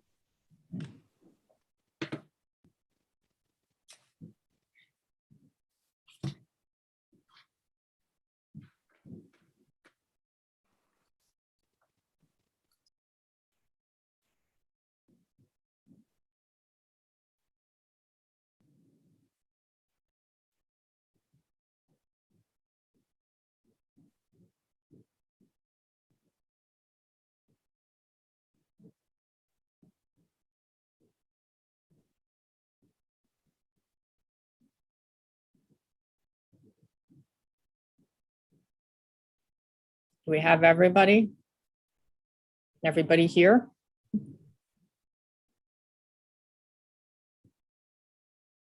Okay, I will call the second case this afternoon.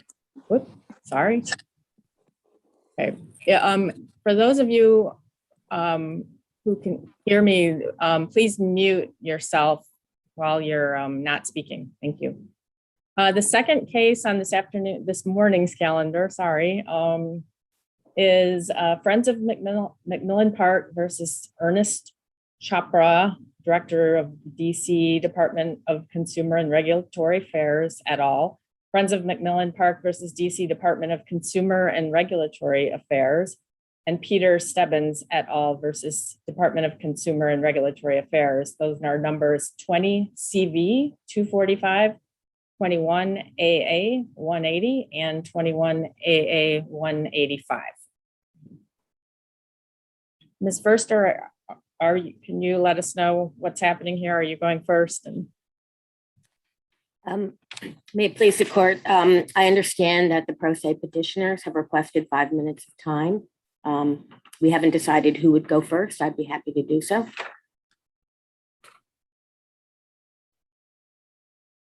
Yep, that would be great. Thank you. Thank you. My name again is Andrea Förster. I represent the Friends of McMillan Park in this case. And with the court's permission, we would like to reserve 2 minutes for rebuttal. So the first issue I would like to address was raised in this court's September 29th order, which lifted the stay against demolition, and that's the issue of mootness. And there are 3 distinct reasons why we believe that this case is not moot. The first reason is that demolition is not complete, and I'm going to address each of these particularly, but I'll just list them now.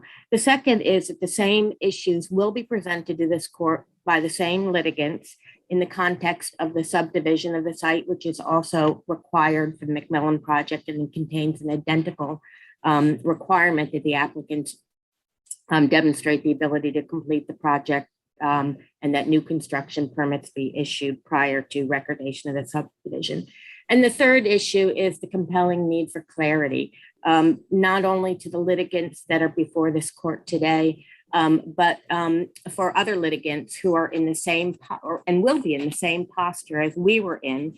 And so that these cases, these issues, these important issues can be resolved in an orderly way and not in the context of having to file multiple lawsuits or petitions in multiple before multiple tribunals and requesting multiple stays or petitions to dissolve stays before this court, which I think nobody believes is a good way to resolve these questions. I'm going to turn to. Sir, can I just jump you into your first issue about the demolition not being complete? And I have a procedural question, which is, how are we as an appellate court supposed to know anything about the state of affairs on the ground? I take it you're here to tell us that it is not complete. The government has submitted an affidavit from last week saying that it was X% complete. And I'm just wondering, what are we as an appellate court supposed to do with these representations? Because we don't usually find facts.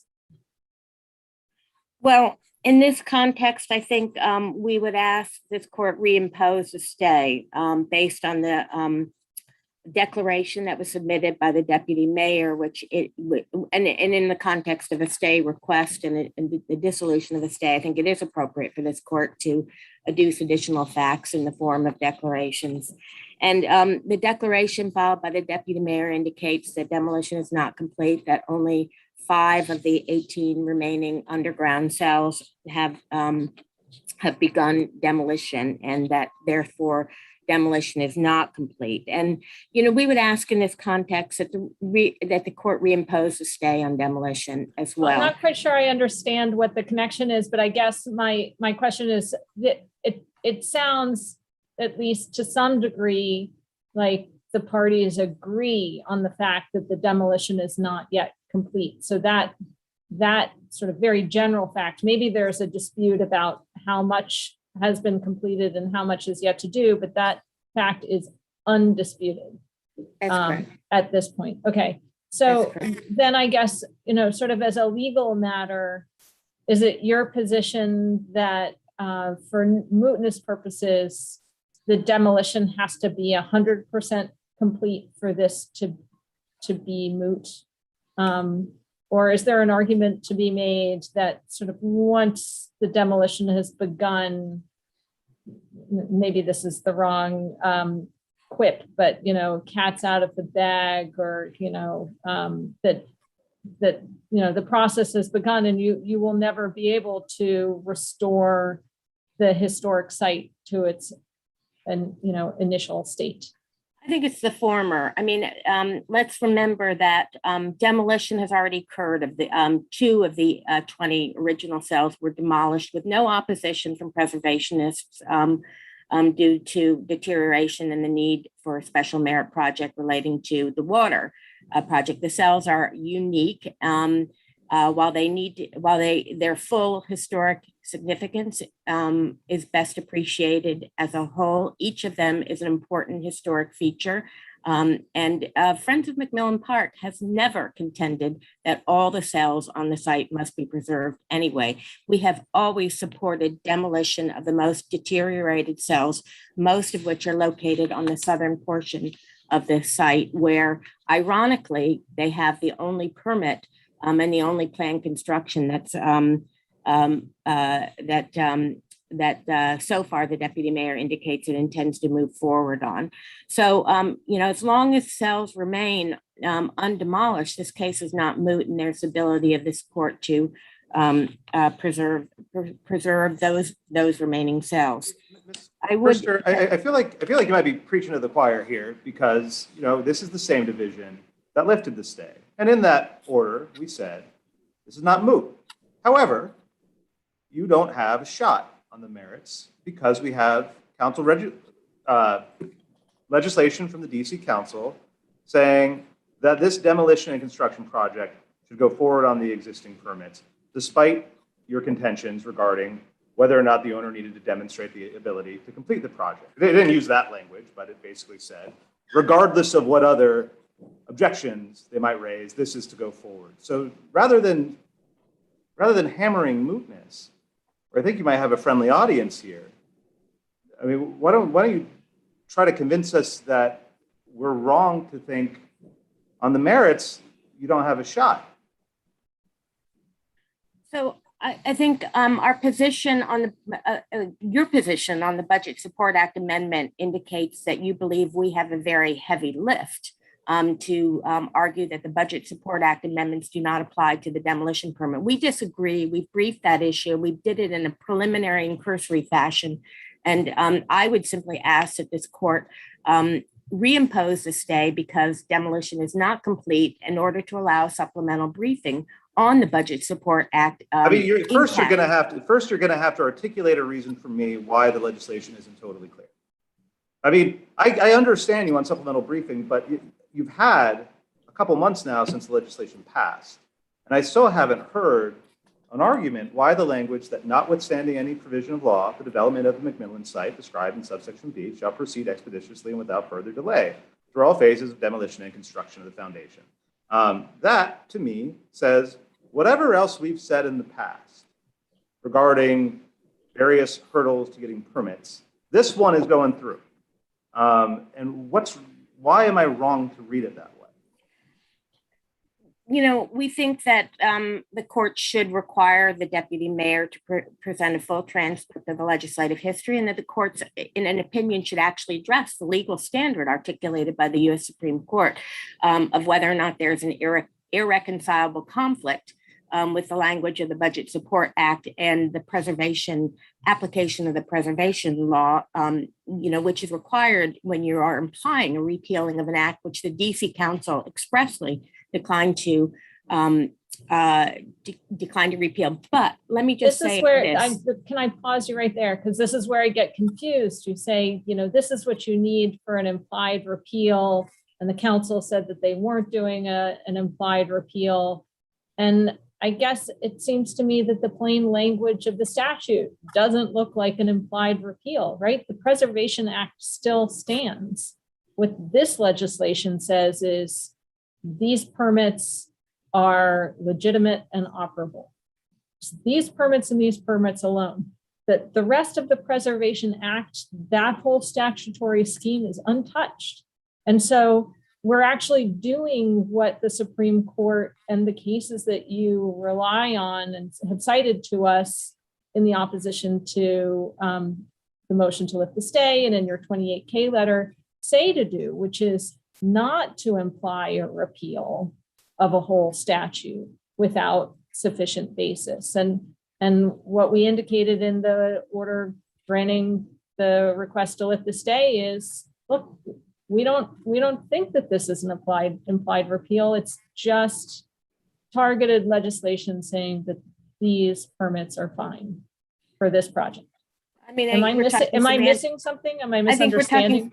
We're talking semantics. I mean, no, the Preservation Act was not impliedly repealed, but when the DC Council declined to include this provision as an exemption from the specific exemption from the Preservation Act, that's when the issue of whether or not this exemption for these particular permits relating to this particular project is or is not an implied repeal. It's not an express repeal, but I do want. That sounds like semantics. So your beef is that it was part of a budget act and not as some sort of addendum to the Preservation Act of, hey, everything else about the Preservation Act stands, but we're still going to allow these permits for this project to move forward. That would have been okay with you? I hate to not respond to your question, but I feel that we have briefed this issue. We've asked the court for supplemental briefing, and that's really all I can say on that topic. I really do want to proceed to the other important question about why we think it's still important for this court to clarify the issue of what the law is in the context of and the ability to complete the project, that it is not moot because the subdivision. But I'm going to tell you, if you want to use your time, to your best effect, Judge Deal has already told you, that mootness, may be, where you have the better side of the argument in this panel's view, and that the real concern, the real hurdle for you is the merits argument. And so, as Judge Deal said, we hear you requesting supplemental briefing, but there needs to be some sort of showing that supplemental briefing is worth the candle. And I'm not quite understanding why supplemental briefing is warranted.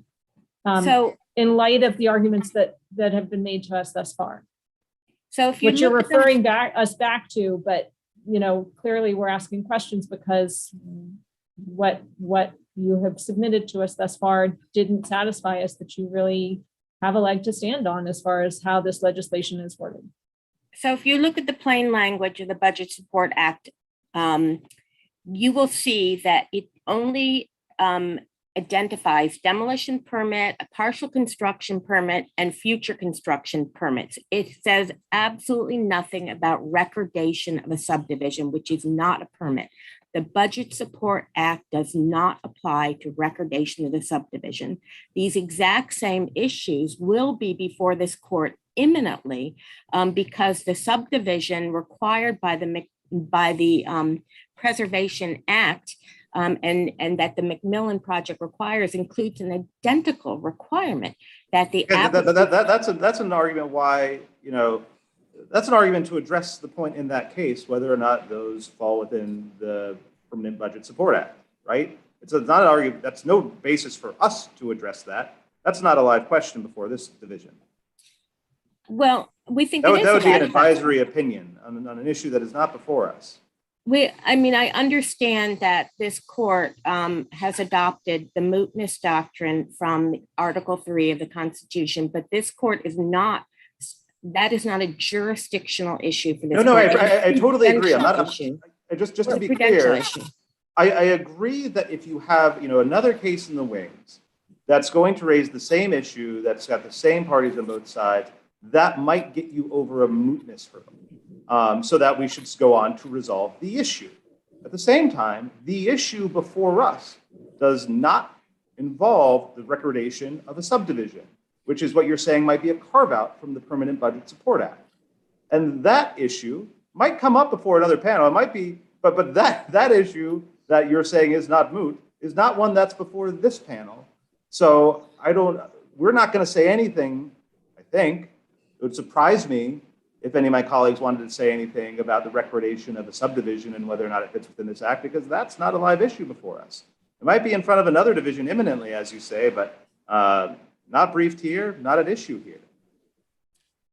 Let me just say that there are compelling prudential reasons why we think that this court should resolve the jurisdictional issues as well as the issues involving the Preservation Act now, rather than send Friends of McMillan Park back to the drawing board where we will be forced to file dueling petitions to review before the Office of Administrative Hearings in the DC Superior Court, and then file multiple requests for stays of the subdivision and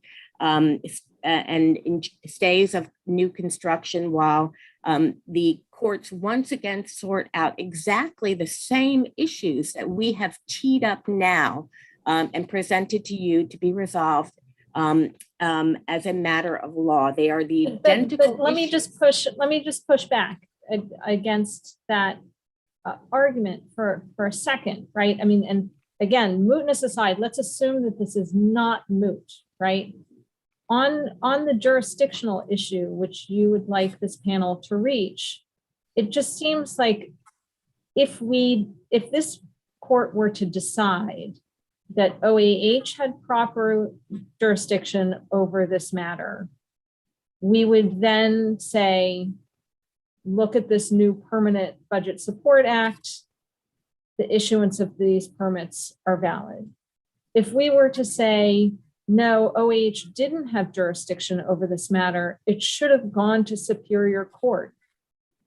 To what end? The Superior Court would have to apply the Budget Support Act and would reach the same conclusion that we think is compelled as a matter of plain law, as a matter of law by the plain language of the Budget Support Act, that the district would be entitled to summary judgment in that case, that the demolition permits were appropriate.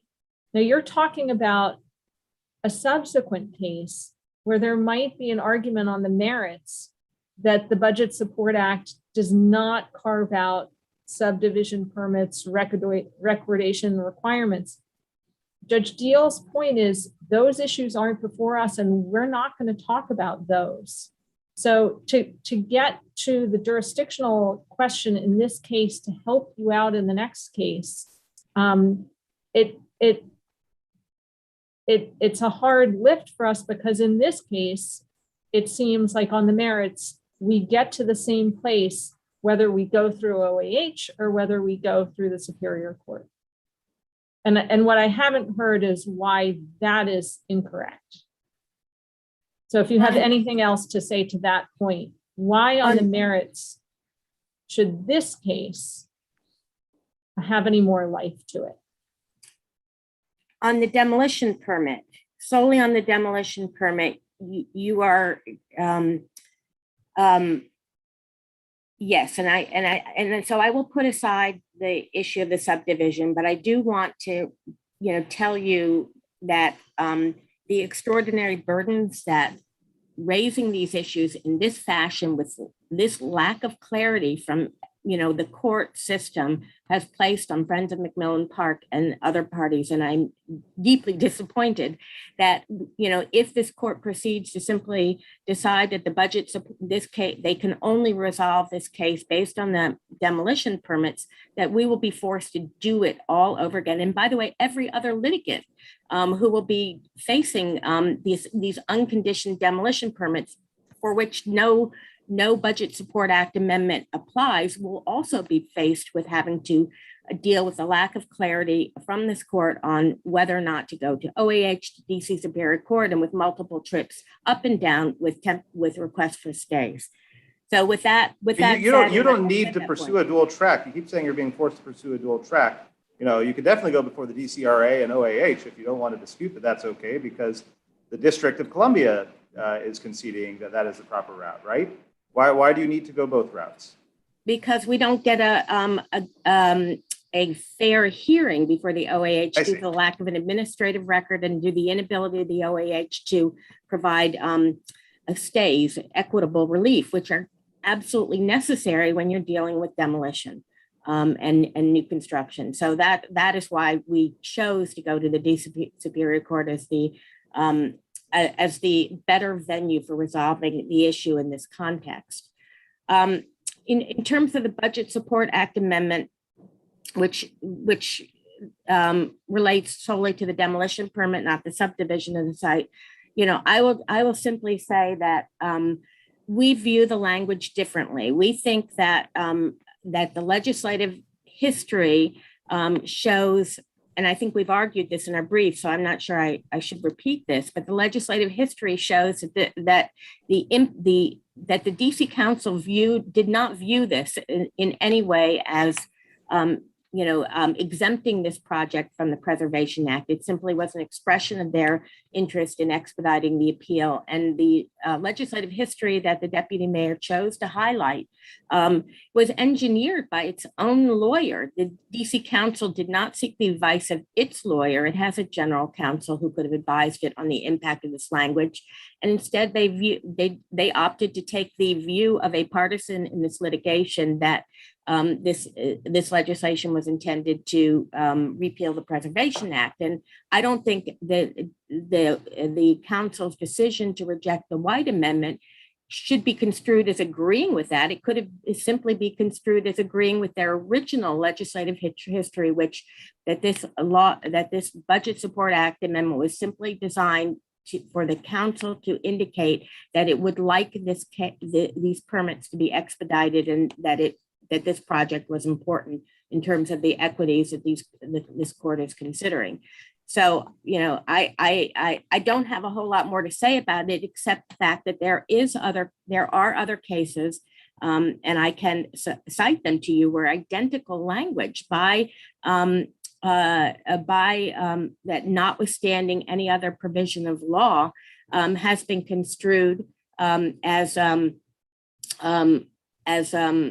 not repealing the applicability of relevant laws, that the courts in those cases have clearly said that implied exemptions or implied repeals of law, which this would be, it's not an express exemption of the Preservation Act, it's an implied repealer, are highly disfavored, and they are only permitted when there is an irreconcilable conflict between the language of the statute and including the legislative intent and the application and the application of the law in question. And in this case, we don't think that there's any irreconcilable conflict.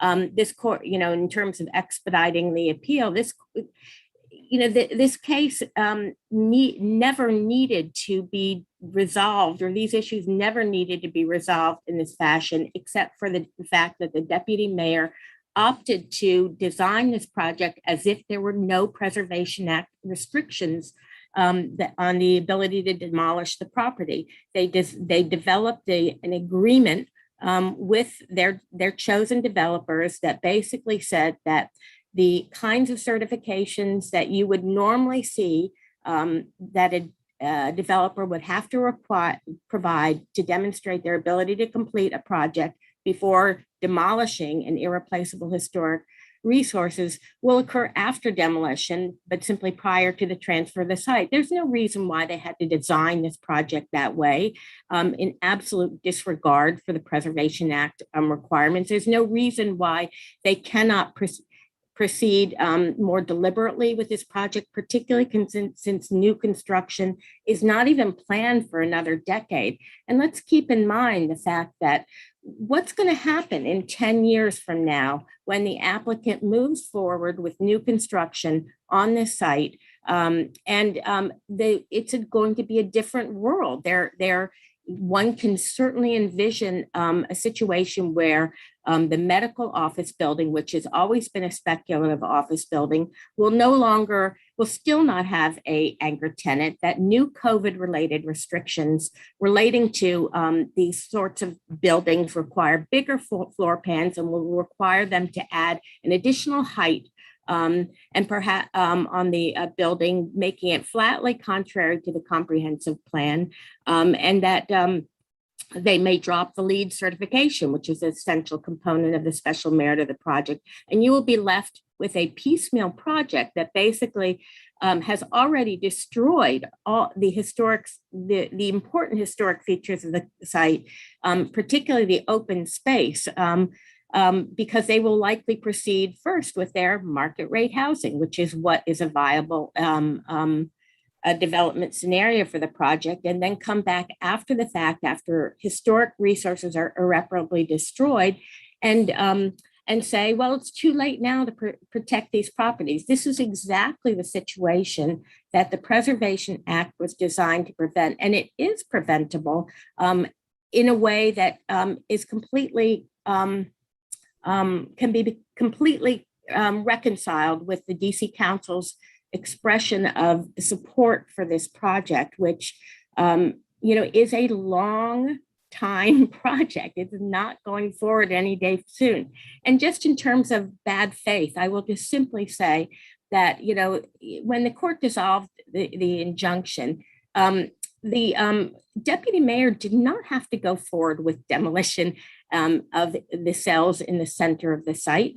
The Friends of McMillan Park has never opposed demolition of the deteriorated cells on the southern portion of the site, which is the only part of the project, where the community center is slated to be built, where the mayor even has dedicated funding for this project. They could have gone ahead, moved forward with demolition with no opposition from Friends of McMillan Park, and proceeded with construction of the community center.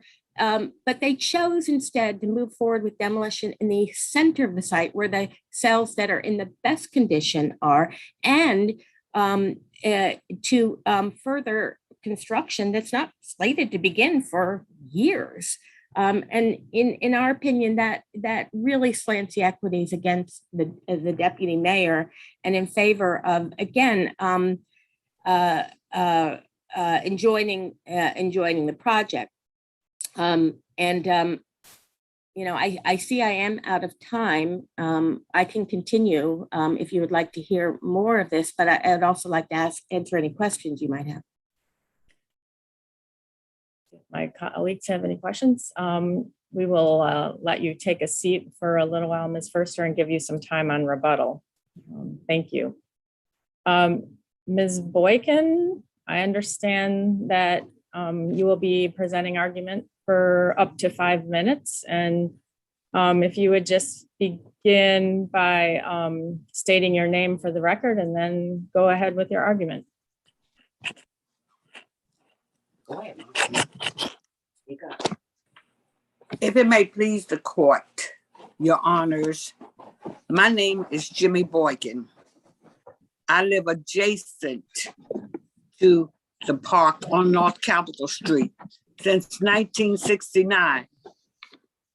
The city has decided to give McMillan Park to private developers to build a monstrosity of a project, and did so without the required study of the full impacts on my health, my family's health, and that of my neighbors. The city is demolishing that site right now. The dust is plummeting off the site. I know my fellow petitioner, Peter Stebbins, has sent you videos and images of this. Has anyone seen them? No one has seen those images? Well, the health and well-being of my family is in the public interest. My community and the public interest. What is it going to take? This city is violating my constitutional rights for life and liberty to be safe in my community and my home. Why don't you all come down and see the dust that is pouring from this illegal, unsafe demolition site that is going, this dust, my family's well-being is in jeopardy. It's in jeopardy. Does anyone in this court believe that this gigantic excavation rolling along the perimeter of the site without proper pedestrian safeguards in place is in the public interest?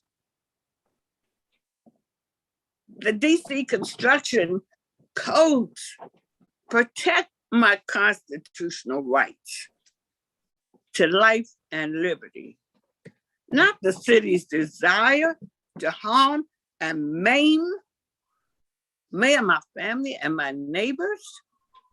These safety codes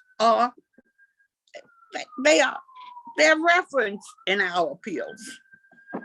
I'm begging you to please reinstate the state of demolition until you can review the safety issues and rule on them as a matter of law and life safety, and above all, my constitutional rights. Thank you very much, Ms. Boykin. Mr. Schifferle, will you be arguing next? And by the way, I see you there. I'm so sorry if we excluded you at the very beginning. I was not sure who was behind some of those Hollywood squares, but no problem, Your Honor. I was following on the public channel. I will introduce myself, Carl Schifferle. I will be arguing for the deputy mayor. And so may it please the court, the demolition permit is valid. As this court's order lifting the stay of demolition indicates, the recently enacted emergency legislation has removed the legal bases for any challenges to the validity of the permit. And I will mention again the clear language of that legislation that notwithstanding any provision of law, development of the site shall proceed expeditiously and without further delay through all phases of demolition, construction of the foundation of the community center, consistent with the permits already issued by DCRA. I think we can start and also end with that plain language. As this court recognized, and again, lifting the stay, it stated that the plain language of the Emergency Act aligns with the deputy mayor's interpretation of this legislation. And the very first phrase, notwithstanding any other provision of law, this court's case law has recognized that that is a clear intent on the part of the council that the new enactment control over previous law on the same subject. And thus the Emergency Act controls over the Historic Preservation Act, the construction codes as to this particular project and these particular permits. This is not an implied repeal case. The very purpose of that notwithstanding clause is so that the court doesn't need to grapple with issues of implied repeal and how to reconcile the two different acts.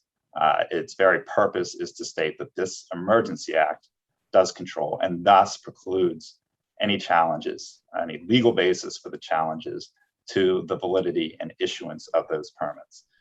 And the language continues. It says that the development shall proceed expeditiously and without further delay.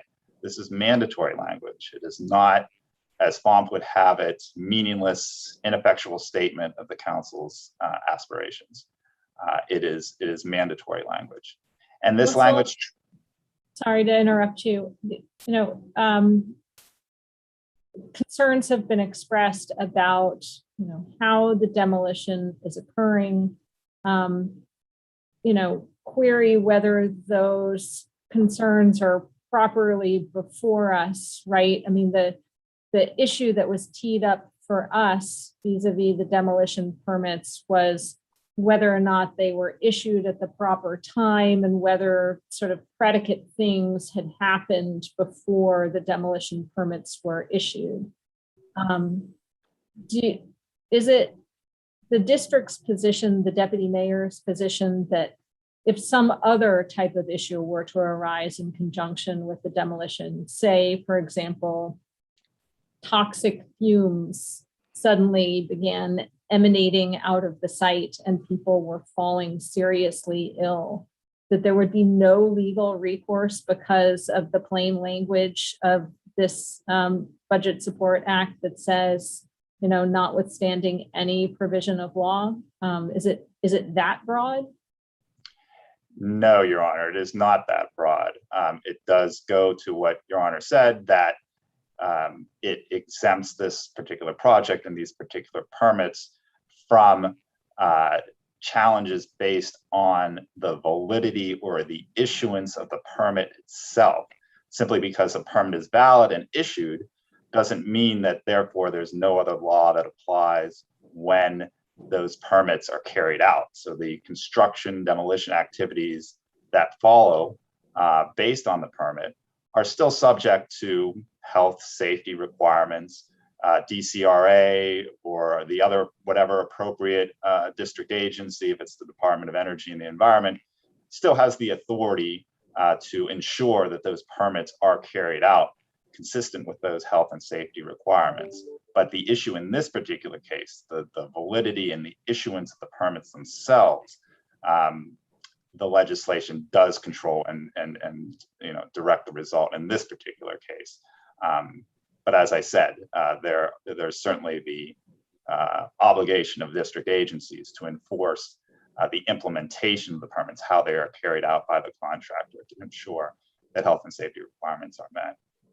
I was going to mention the Save Our Mall case, which involves federal legislation that tracks rather closely the language of the emergency legislation in this case. In that case, Congress enacted legislation that notwithstanding any other provision of law, the World War II memorial shall be constructed expeditiously and consistent with previous approved plans and permits. And the DC Circuit said in that case that such language was, again, a clear intent on the part of the legislature to go ahead with the project as planned, regardless of its relation to pre-existing general law. And again, that's what the legislation does here, that it does not, impliedly repeal the Historic Preservation Act or other law. That remains generally effective. It's just as to this particular project and these particular permits, that the legal basis to challenge those has been removed by the council. And even if the plain language were not plain enough, the legislative history further confirms the intent of the council with respect to this legislation. Indeed, the council member who proposed eliminating the McMillan Development Act from the Budget Support Act recognized that it would have precisely the effect that I've articulated here, that it would, quote, have the substantive effect of sweeping aside other legislation to the extent it poses an obstacle to this project, and further, that would have the effect of neutralizing the challenges to the permit in this case. What's your reaction to Tom's argument that even if true, we read the act the same way that you they deserve some resolution of the jurisdictional question as between Superior Court and OAH. Not only do they deserve it, but we might be bound to address that question before deciding whether or not this case is properly before us. What's your reaction to that? So if I understand, if FOMP is seeking, or the petitioners, the challengers generally are seeking, if they had a right to review in front of the Superior Court, which is of the DCRA permits, which the Superior Court said, I don't get to review because that's OAH's business, and the Superior Court was wrong about that. I understand you have an argument that the Superior Court was right about that, and so does OAH. But if we think the Superior Court was wrong about that, what's your reaction to the view that we need to grapple with that and resolve it? I think that would be an advisory opinion, and it's because the merits of the legislation are so clear, it wouldn't make a difference to the outcome in this particular case, whether it goes through Superior Court or it goes to the Office of Administrative Hearings. The outcome is necessarily the same. Do you have a case that you can cite for the proposition that if something comes up to us on review from an agency or a court that didn't have jurisdiction, that the fact that we can say with a great amount of confidence it would come out the same way if sent back down to the proper agency or court, then we just go ahead and decide it ourselves, regardless of the propriety of the path it took to get here? Yes, Your Honor. There are cases. I'm going to mention the most recent one, Office of People's Counsel versus the Public Service Commission, 163 Atlantic 3rd, 735. That case involved a question of whether of an agency's jurisdiction. And this court determined, and citing other cases, that the question of agency jurisdiction can be waived if it's not raised before the agency. Absent, an extreme case which goes to, an agency acting patently in excess of its jurisdiction or its authority to act. That's obviously not this case. We would submit, given that at least it's certainly arguable that the Office of Administrative Hearings had jurisdiction to determine the matter, and therefore, if it's waivable, if it can be forfeited, then that necessarily means the court doesn't need to address the issue of jurisdiction or assure itself of OAH's jurisdiction. It can proceed to the merits particularly as here, I would say that's the simpler, more direct course. The parties had a full opportunity below to present their claims to OAH. And as I said, it wouldn't make a difference. This court can say with fair confidence, I would submit, which agency or which tribunal their claims proceeded through. The legislation is clear and dictates the outcome. I understand the argument by way of analogy. Do you have any case that doesn't involve a waiver? Because this one doesn't. And I can think of propositions like mandatory claim processing rules where we say that can be waived, but if raised, we have to enforce it. We don't have any discretion to ignore it if it's raised. And so an argument might be available that the same is true here. Do you have anything that doesn't rely on waiver for that proposition? Well, first I would submit that the certainly the pro se petitioners, intentionally brought their claims before OH. Font made that decision as well, as I recognize that that was not their choice of tribunal, but nevertheless, the claims were fully presented. So I would suggest this isn't sort of a standard sort of waiver type case. But even then, it necessarily follows from the fact that if it can be waived, it's not jurisdictional in the sense that the court has to address the issue before it can proceed to the merits. The two are logically intertwined. It's certainly true that it's not jurisdictional, but that doesn't mean that we might not have some, like I said, we have like mandatory claim processing rules where we are bound to address the things and resolve. If somebody invokes a time limit, that's a mandatory claim processing rule. We cannot ignore that even if it's not jurisdictional. We've said that in a bunch of cases. I don't know if this is like that. I'm just curious. I follow the analogy that if it's waivable, it's not jurisdictional in a strict sense. I don't know if that gets you all the way home and therefore we're free to brush by it. But well, I would submit, Judge Deal, that the same analysis would apply if it's a mandatory claims processing rule.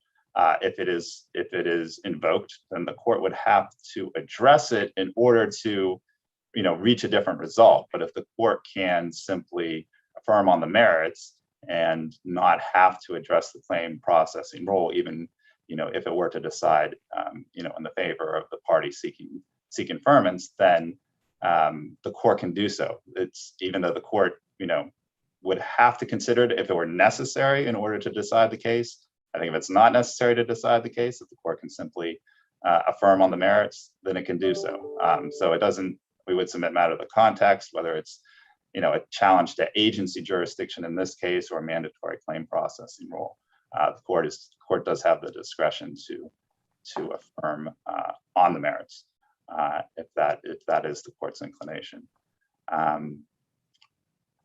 I mentioned, I started to mention the legislative history. I just wanted to conclude on that point. The supporters, the opponents of this legislation recognize that the effect is what I've articulated here, and the proponents of the legislation, were equally clear that that is what they intended as well, to end this litigation, to remove the legal basis for the challenges to the permits here. And as the chairman of the council explained, that the precedent for doing so was already here. That is, the opponents were concerned about creating a precedent that would exempt a particular project from generally applicable laws. And the council chairman said that that's already here, specifically referencing the Save Our Mall case, the World War II memorial case. So the legislative history makes clear what the plain language already makes clear. And so as a result of that legislation, we would submit the court need go no further, whether it's based on mootness or simply based on affirming on the merits. The legislation necessarily forecloses the challenges in this case. Unless there are further questions, I'm willing to submit on the rest of our arguments on our briefs.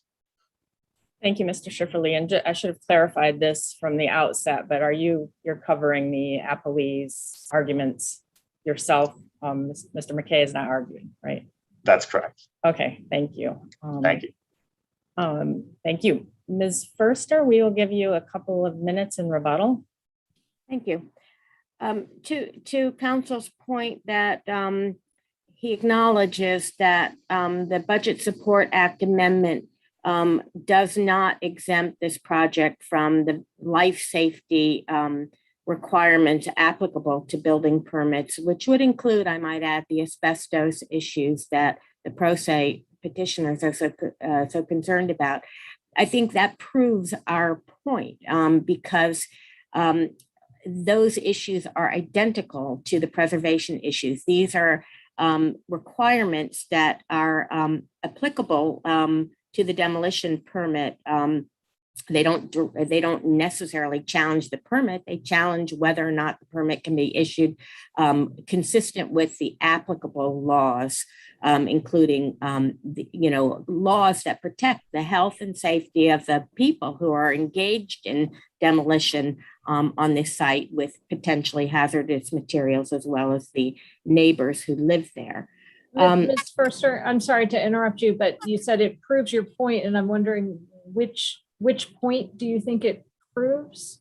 Because it seems to go to mootness, but if we're not interested in mootness, I The still Budget have. Support Act.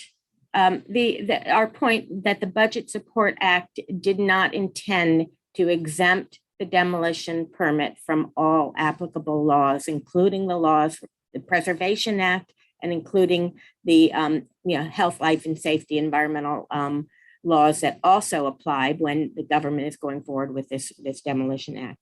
That's simply my point. It doesn't have it. But we don't have a health safety issue before us right now, I guess is my concern, right? What we have is a claim that things didn't happen in correct temporal sequence, right?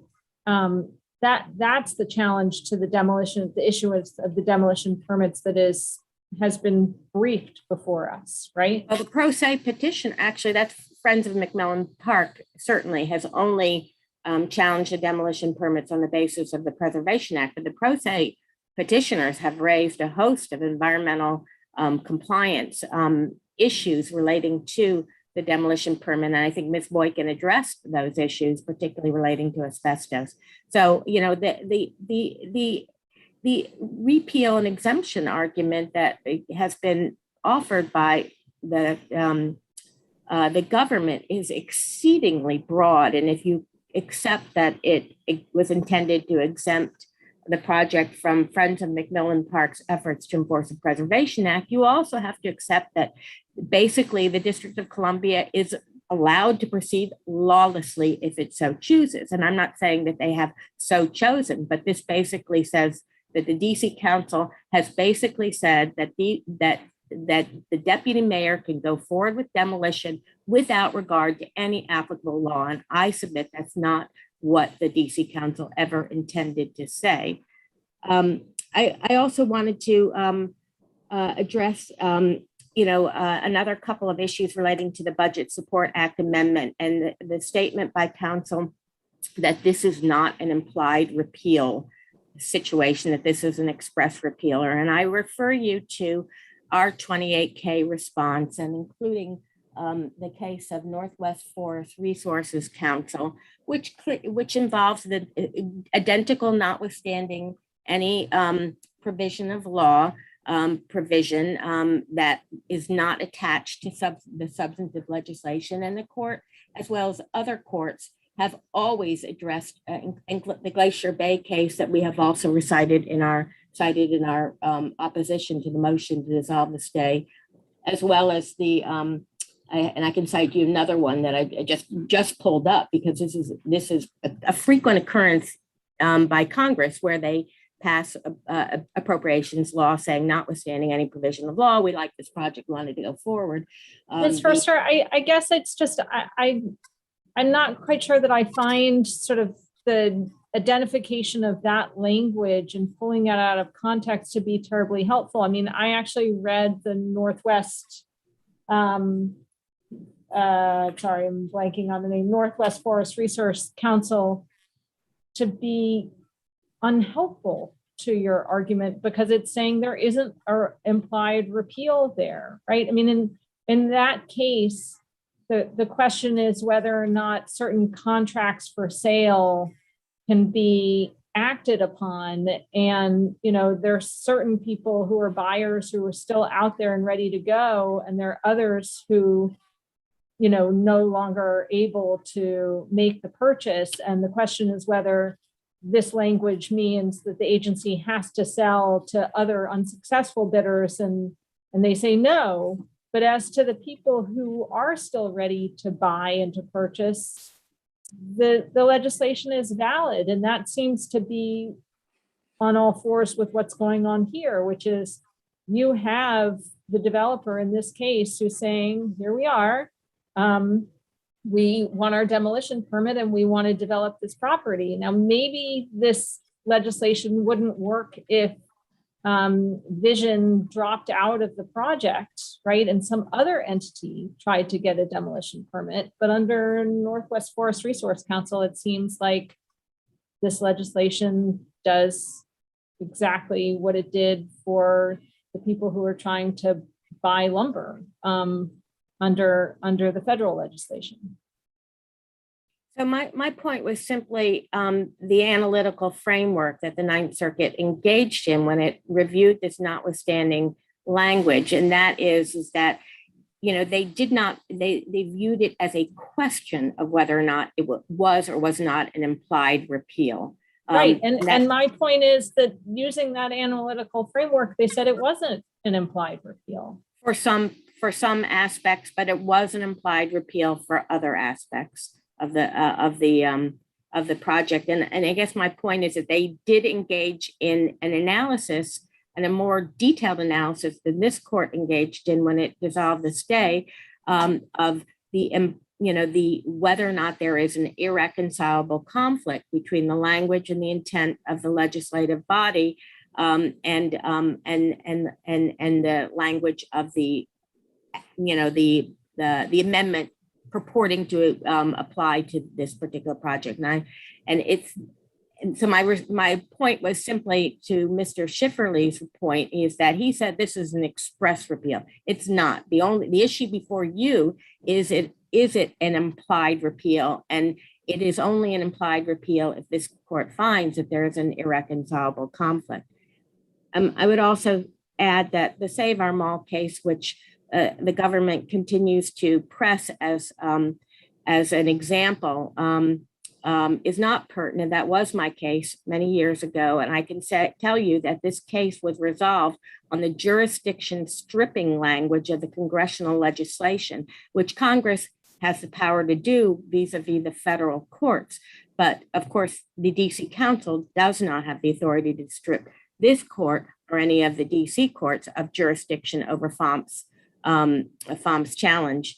Had they intended to exempt this project from the Preservation Act, but not, other applicable health and safety regulations, they should have been explicit about that. They should have said, we find that the provisions of the Preservation Act, this project is exempted from any requirement that the applicants demonstrate that they have the ability to complete the project. They didn't want to do that because the DC Council doesn't want to tell its members of the public that it doesn't care whether its developers have the ability to complete a project that is moving forward with demolition of a historic landmark based on simply, the dreams and vague assurances by developers that, of course, they're going to. If this act had said, notwithstanding any provision of law, including lists all aspects of the DC code related to construction, the Historic Preservation Act, and the like, and then it says the development of the McMillan site, blah blah, et cetera, what it currently says. If it had done that, do you think then you would lose? Is it the failure to list every law that might have applied that did it? I think that if the DC Council had truly intended, as I said, to exempt these demolition permits from the requirements of DC Code 11-04H, they should have specifically said, as originally was proposed in an amendment to the Preservation Act case, that the McMillan projects and the demolition permits are exempt from the requirements of DC Code 1104H. Yeah, but then you might miss one. These FOMP petitioners, they're quite creative. And if I'm the DC Council, I don't want to endeavor to figure out every possible code provision that might be raised as an objection to conducting the demolition and construction of this project. One really quick way to take care of that is saying, notwithstanding any other provision of law. And Mr. Schifferle has already said that, of course, the DC Council did not intend to exempt these demolition permits from the life safety and protection requirements that would protect the workers and the neighbors of this property. Of course, they didn't intend that. Well, the permitting they did. The permitting goes forward. If there's something that happens in the demolition and construction that brings up the safety issue, his answer was, well, that's not permitting. That's a different attack that you guys might have on this, but it doesn't affect the permitting, which is what this act was meant to say. The permits are fine. The permits get to be carried out. If you have objections as it goes on, you might raise them. But for now, permitting is okay. full stop. I mean, that's how I read the act. I mean, asbestos abatement is a fundamental part of any demolition permit. You have vector control, you have asbestos abatement, and you cannot move forward with demolition before you deal with these toxic environmental emissions that could result from demolition. So it's Right, clearly. and yet the attached to permit. council seems to have said, we do want this project to go forward. And you're right. I mean, they own it politically, right? They have said, we want these permits to be operational. I don't think they owned it politically. And as Mr. Schifferle is just today did not own it politically. If this legislation can be read as exempting the demolition permits from the Preservation Act, it must also be read as exempting the demolition permit from all these important life safety requirements that attach to demolition, which Mr. Schifferle said it does not. And I don't think any DC council member would ever stand up in the council and say, no, we think it's okay that, you know, developers and the District of Columbia can move forward with demolition without regard to the life safety requirements of our construction code. I don't think they would have ever said that. And then I think they would have denied that their legislation was ever intended to do that, which is why they adopted the very fuzzy language that they did. And again, I go back to the implied. Your Honor, excuse me for butting in. This is Jimmy Boykin again. My appeal. Ms. Boykin, can we related. let Ms. Boykin, you're going to get your time, but Ms. Förster is at the podium, and so we like to hear from people one at a time. But we are eager to hear from you again in rebuttal.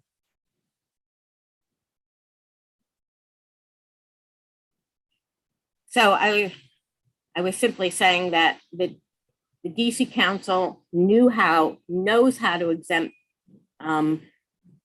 particular permits and projects from specific laws. It knows how to exempt projects and permits from all laws. It chose not to do this, probably for political reasons, and consistent with the standard articulated by the U.S. Supreme Court and other courts that have dealt with, you know, the language such as this, as whether or not it's an implied repealer. It's a disfavored language, highly disfavored language. The legislative intent must be clear, and we do not think that it is clear in this case. Thank you, Ms. Förster. Ms. Boykin, you now have the opportunity to take a minute or two to respond to Mr. Schifferle's argument on behalf of the government. Would you like to take that opportunity? Thank you so much. My appeal is directly related to health and safety issues of not only me and my family, but of neighbors as well. I'm asking this court to please stop this demolition until decisions can be made concerning these issues. The DC Council cannot steal my constitutional right to safety and well-being. I invite any one of them, anyone or anyone, to come and sit on my porch with me while we take a stroll around Macmillan, and you can see for yourself. I thank you ever so much for this time. Thank you so much, Ms. Boykin. We appreciate hearing from you and hearing your perspective. Thank you also to Ms. Förster and Mr. Schifferle. The case will be submitted.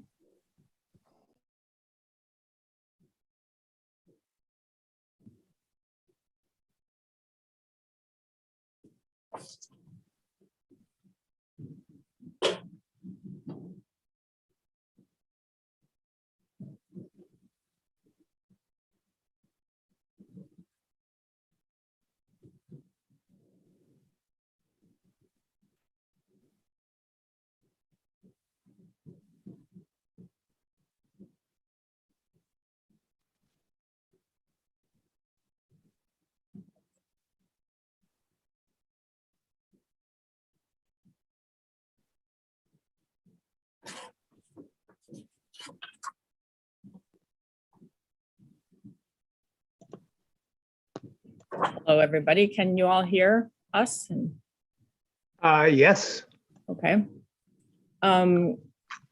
The third case on today's calendar is In Re the Bright Ideas Company. It is number 19 CV 1032. Mr. Galbraith, is it? yes, it is. You may proceed. Okay, Your Honors, may it please the court. I'm John Galbraith and I represent the appellant, the Bright Ideas Company. Our case is based on a simple truth that every driver knows, which is that reasonable drivers regulate their speed by observing the posted speed limit signs. Drivers use speed limit signs to gain notice of what the speed limit is and then regulate their conduct accordingly.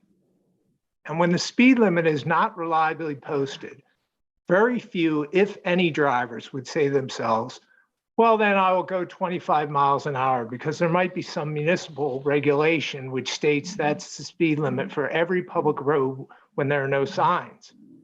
Instead, when signs are absent, reasonable drivers proceed at a speed which is reasonable for that stretch of road. And the stretch of Military Road involved here is quite broad, with 4 lanes for traffic, 2 lanes each way, and no parking on the roadsides. Reasonable drivers would simply not expect the speed limit on such a broad stretch of road to be just 25 miles an hour. If the DMV wants drivers to travel more than 25 miles an hour on that stretch of Military Road, it should reliably post the speed limit so that drivers can get notice and regulate their conduct accordingly. In this case, the DMV did not reliably post the speed limit and thus did not give fair notice. The only speed limit sign going eastbound on Military Road is located far from the speed camera, is extraordinarily high up on its pole, and most importantly, it's obscured by tree branches. Now, ironically, on the other side of the road, the westbound side, where there is no camera at the moment, there's plenty of fair notice of the speed limit. There's a prominent sign at the camera intersection stating speed check by radar. There's also a huge 25 mile an hour speed limit sign, again going westbound, at the camera intersection. But that's not where the camera is. The camera captures direct vehicles traveling in the eastbound direction. And neither of these signs, these large signs, prominent signs on the westbound side of the road, can be seen by drivers traveling eastbound, which is the direction the speed camera captures.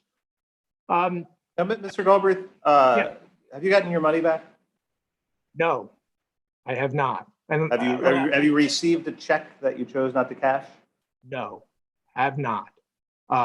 Absolutely have not. And I would know that firsthand, Your Honor, because, well, judging by your question, you may already know this. I'm an attorney, but I'm also the president of the Bright Ideas Company. And in fact, I'm the only person in the Bright Ideas Company. You know, we're small. So that's interesting when it comes to capable of repetition, innovating review, which is one part of the mootness inquiry. Right. Because you don't have any other drivers. So part of the district's argument is, well, you now know that the default speed limit is 25 miles per hour. Actually, it's 20 now because they changed the regulation. I guess maybe they might change it again. But I think part of their argument is now you're on notice that there's this regulation that governs unposted speeds.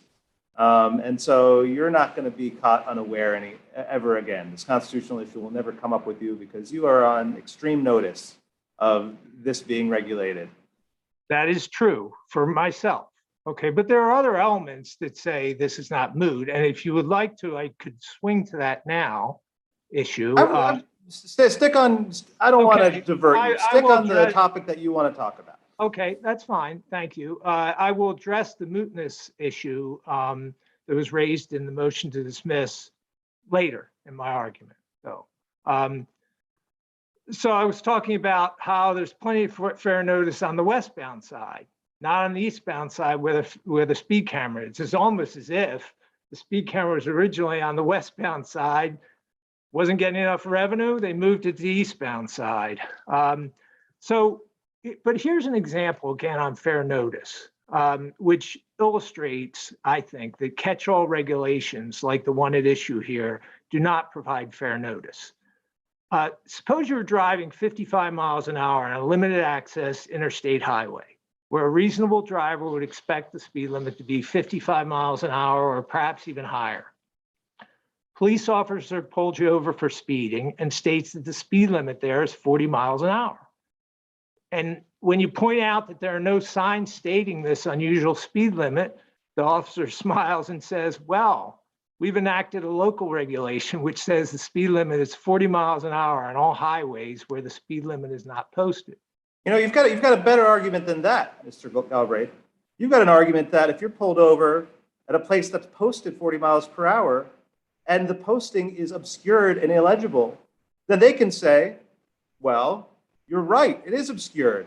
So in fact, the speed limit's 20 miles per hour. You weren't going 10 over, you were going 30 over, that's criminal, right? Right. I mean, it's yeah. No, I agree. I mean, but certainly in my hypothetical, I mean, one would not consider that the local regulation in that case gave you fair notice of the 40 miles an hour speed limit. Instead, you'd see the local regulation for what it was, an attempt to trap innocent drivers who are simply driving at a reasonable speed in the absence of reliably posted speed limits. And can I ask you about another regulation? You know, you're a lawyer, but I don't see you grappling much with the regulations as a whole. So there's two that I want to draw your attention to. One is 2200.10 that says no person shall drive a motor vehicle at such a slow speed as to impede or block normal or reasonable movement. That might cut against the district's argument that there's a default 20 mile per hour speed limit, even when the posted speed limit is quite a bit higher. And the second one is 2000.5, and I'm going to ask the district about this too. But what the 2000.5 says, anything that requires a sign, which includes anything that is under 2200.2, the mayor determines that it requires basically a different than, upon the basis of engineering and traffic investigation made by the district, any speed limit set forth in this section is greater or less than is reasonable or safe under the conditions. I won't bore you with it. But 2000.5 says, if you're going to enforce something that requires a sign, the sign needs to be clear and legible. But I don't hear you relying on those other regulations. Are you relying on them? Are you making an argument that the district's interpretation of its regulations is unreasonable? Well, I'll be honest with you, Your Honor. I was not aware of those regulations. Okay, I have not combed through the DC municipal regulations regarding this. I mean, I'm focusing on 2200.6 because I believe that to be unconstitutional. But I mean, it's only unconstitutional. It's only unconstitutional in your view if you read the language unless otherwise designated in accordance with 2200.2 to mean that language applies if something's obscured. But here, I think everybody agrees. The hearing examiner did. The Board of Adjudication Appeals said this is otherwise designated under 2200.2. And then they nonetheless made an appeal to 2200.6, which I think there's a decent argument is a mistaken reading of the regulations. And so that we might not have to get to your constitutional question. Okay, I understand your argument, and as I said before, I'm not extremely well versed in the regulations. I will certainly go and look those up. But you raise an excellent point, and I can't say that I disagree by any means. Do you remember, was your citation issued for exceeding the default speed limit, or was it issued for exceeding the posted speed limit? I believe it was issued for exceeding the default speed limit. Certainly, your citation says vehicle speed 36 miles per hour, posted speed 25 miles per hour. Well, then I take that back. If I'm looking in the at the citation itself, and it's also what the hearing examiner said repeatedly, that you had exceeded the posted speed. This default speed issue, she references it in her oral ruling, but not in her written findings, and it doesn't come up until you get to the Board of Adjudication Appeals. Right. Who I would say leans heavily on it. I mean, that's the board of adjudication says, well, I know you're raising this argument that it was not reliably posted, but guess what? It doesn't matter because Right. we have this catch-all regulation. And that's the Superior Court decision as well, too, that said it's not legally relevant whether it's reliably posted. I believe it is. And so, yeah, I agree with you. Having looked at it now, I'm looking at the citation. It does say posted, but I think that posted speed 25 miles an hour. But I mean, it was not posted at 25 miles an hour is my whole point. And so I guess in sum, again, just to reiterate, I have not gone through exhaustively and looked at every regulation that's possible. You know, you're in good company, Mr. Galbraith, because neither did the hearing examiner, neither did the Board of Adjudication Appeals, and neither has the district, frankly, in its case before us, gone through and looked at all the applicable regulations and tried to make sense of them. So I don't fault you for that. Okay. If they've grabbed the one that was most beneficial to them and you're taking it on its terms, and that's fair, you might have a constitutional point. I'm just not so sure we should be taking it on its terms. If it raises a constitutional issue, usually we have some obligation to try to make sure we're not creating a constitutional issue out of nowhere by reading the relevant language to see if it's actually raised by the case. And when I do that, I'm not so sure it is. I'm not so sure that the reading of 2200.6 has anything to say about when there is in fact a posted speed limit, as it is undoubtedly true here, whether, and that's under 2200.2, whether it needs to be clear and legible as provided in 2000.5. So that's what I'm positing is might obviate the constitutional argument that you're making and might be a prudential reason for us not to reach the constitutional issue. Okay, I think that the constitutional issue is important, though, and I would like the court to reach a decision on the constitutional issue because for me, this is not about receiving a refund of the fine or the appeal fee. To me, I sincerely believe that the district is operating their speed camera system in a fundamentally unfair way, and that occurred in this case and likely occurred in other cases.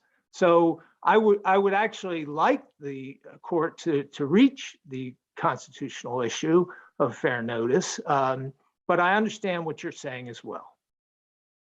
I mean, an interpretation of the regulations can have far-reaching effect too, Mr. Galbraith. If the ruling is where it's posted, it needs to be legible, that's going to cover every case like yours. That's true, but it doesn't cover the situation where it's not posted, and that's the issue. I think that is an issue because if that's not the facts. That's not the facts of your case, though. We wouldn't opine on that because that would be an advisory opinion. Your case doesn't involve an unposted. Everybody agrees from top to bottom, from the beginning of this litigation right until today, that there is a 25-mile-per-hour speed limit sign on that stretch of Military Road. You say it's too far, it comes too early, but it's there. And it's obstructed, and that was the photo that you presented. Right. It's obstructed by a tree branch. Right.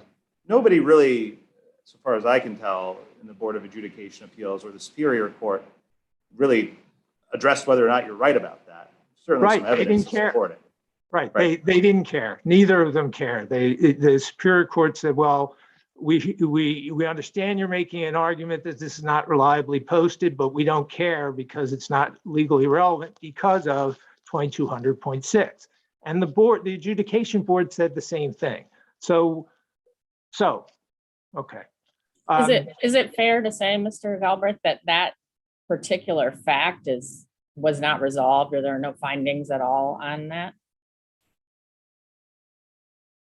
It was ignored, I would say. That's what I would say. I'm not sure you'd characterize it as unresolved, but it was ignored. I mean, at both the adjudication board and at the Superior Court, I raised the argument of this is not reliably posted for this reason, that reason, this third reason. And both of those, in both those fora, the response was, well, doesn't matter because we're leaning on 2200.6, and it doesn't matter whether we don't need to reliably post speed limits because under 2200.6, if it's not posted, you still have to go 25 miles an hour, no matter whether it's a 6-lane road. So Not only if it's not posted, if it is posted, but you can't read it. right, either. Yes, and I guess it's a bit of semantics about whether you say something is posted if it's not reliably posted. You could say, well, something that's not reliably posted is in fact not posted, or so it is a semantic issue. I understand that.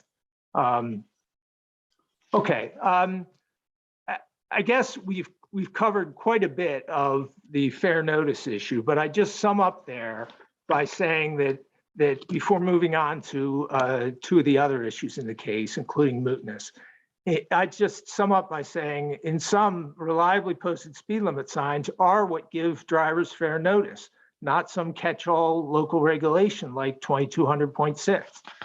And it's unfair, constitutionally unfair to not reliably post the speed limit and then use this municipal regulation to penalize drivers who are merely driving at a reasonable speed for that particular road. Can I ask a factual question real quick? Sure. At the beginning of the hearing examiner's, hearing, she notified you that you had another ticket that you weren't aware of yet. And this is at page 3 of the appendix, page 3 and 4, I think, where she says, oh, you've also got one for March 24th. And you said, oh, I didn't know about that. Was that on the same stretch of road? Do you know? No, absolutely, no, completely different situation. Okay, There. just curious. Yeah, no, I figured that someone might pick up on that. So no, completely different situation. I guess I'd also point out on the issue of fair notice, I think it's relevant to look at other governments surrounding the district and what they do on speed cameras.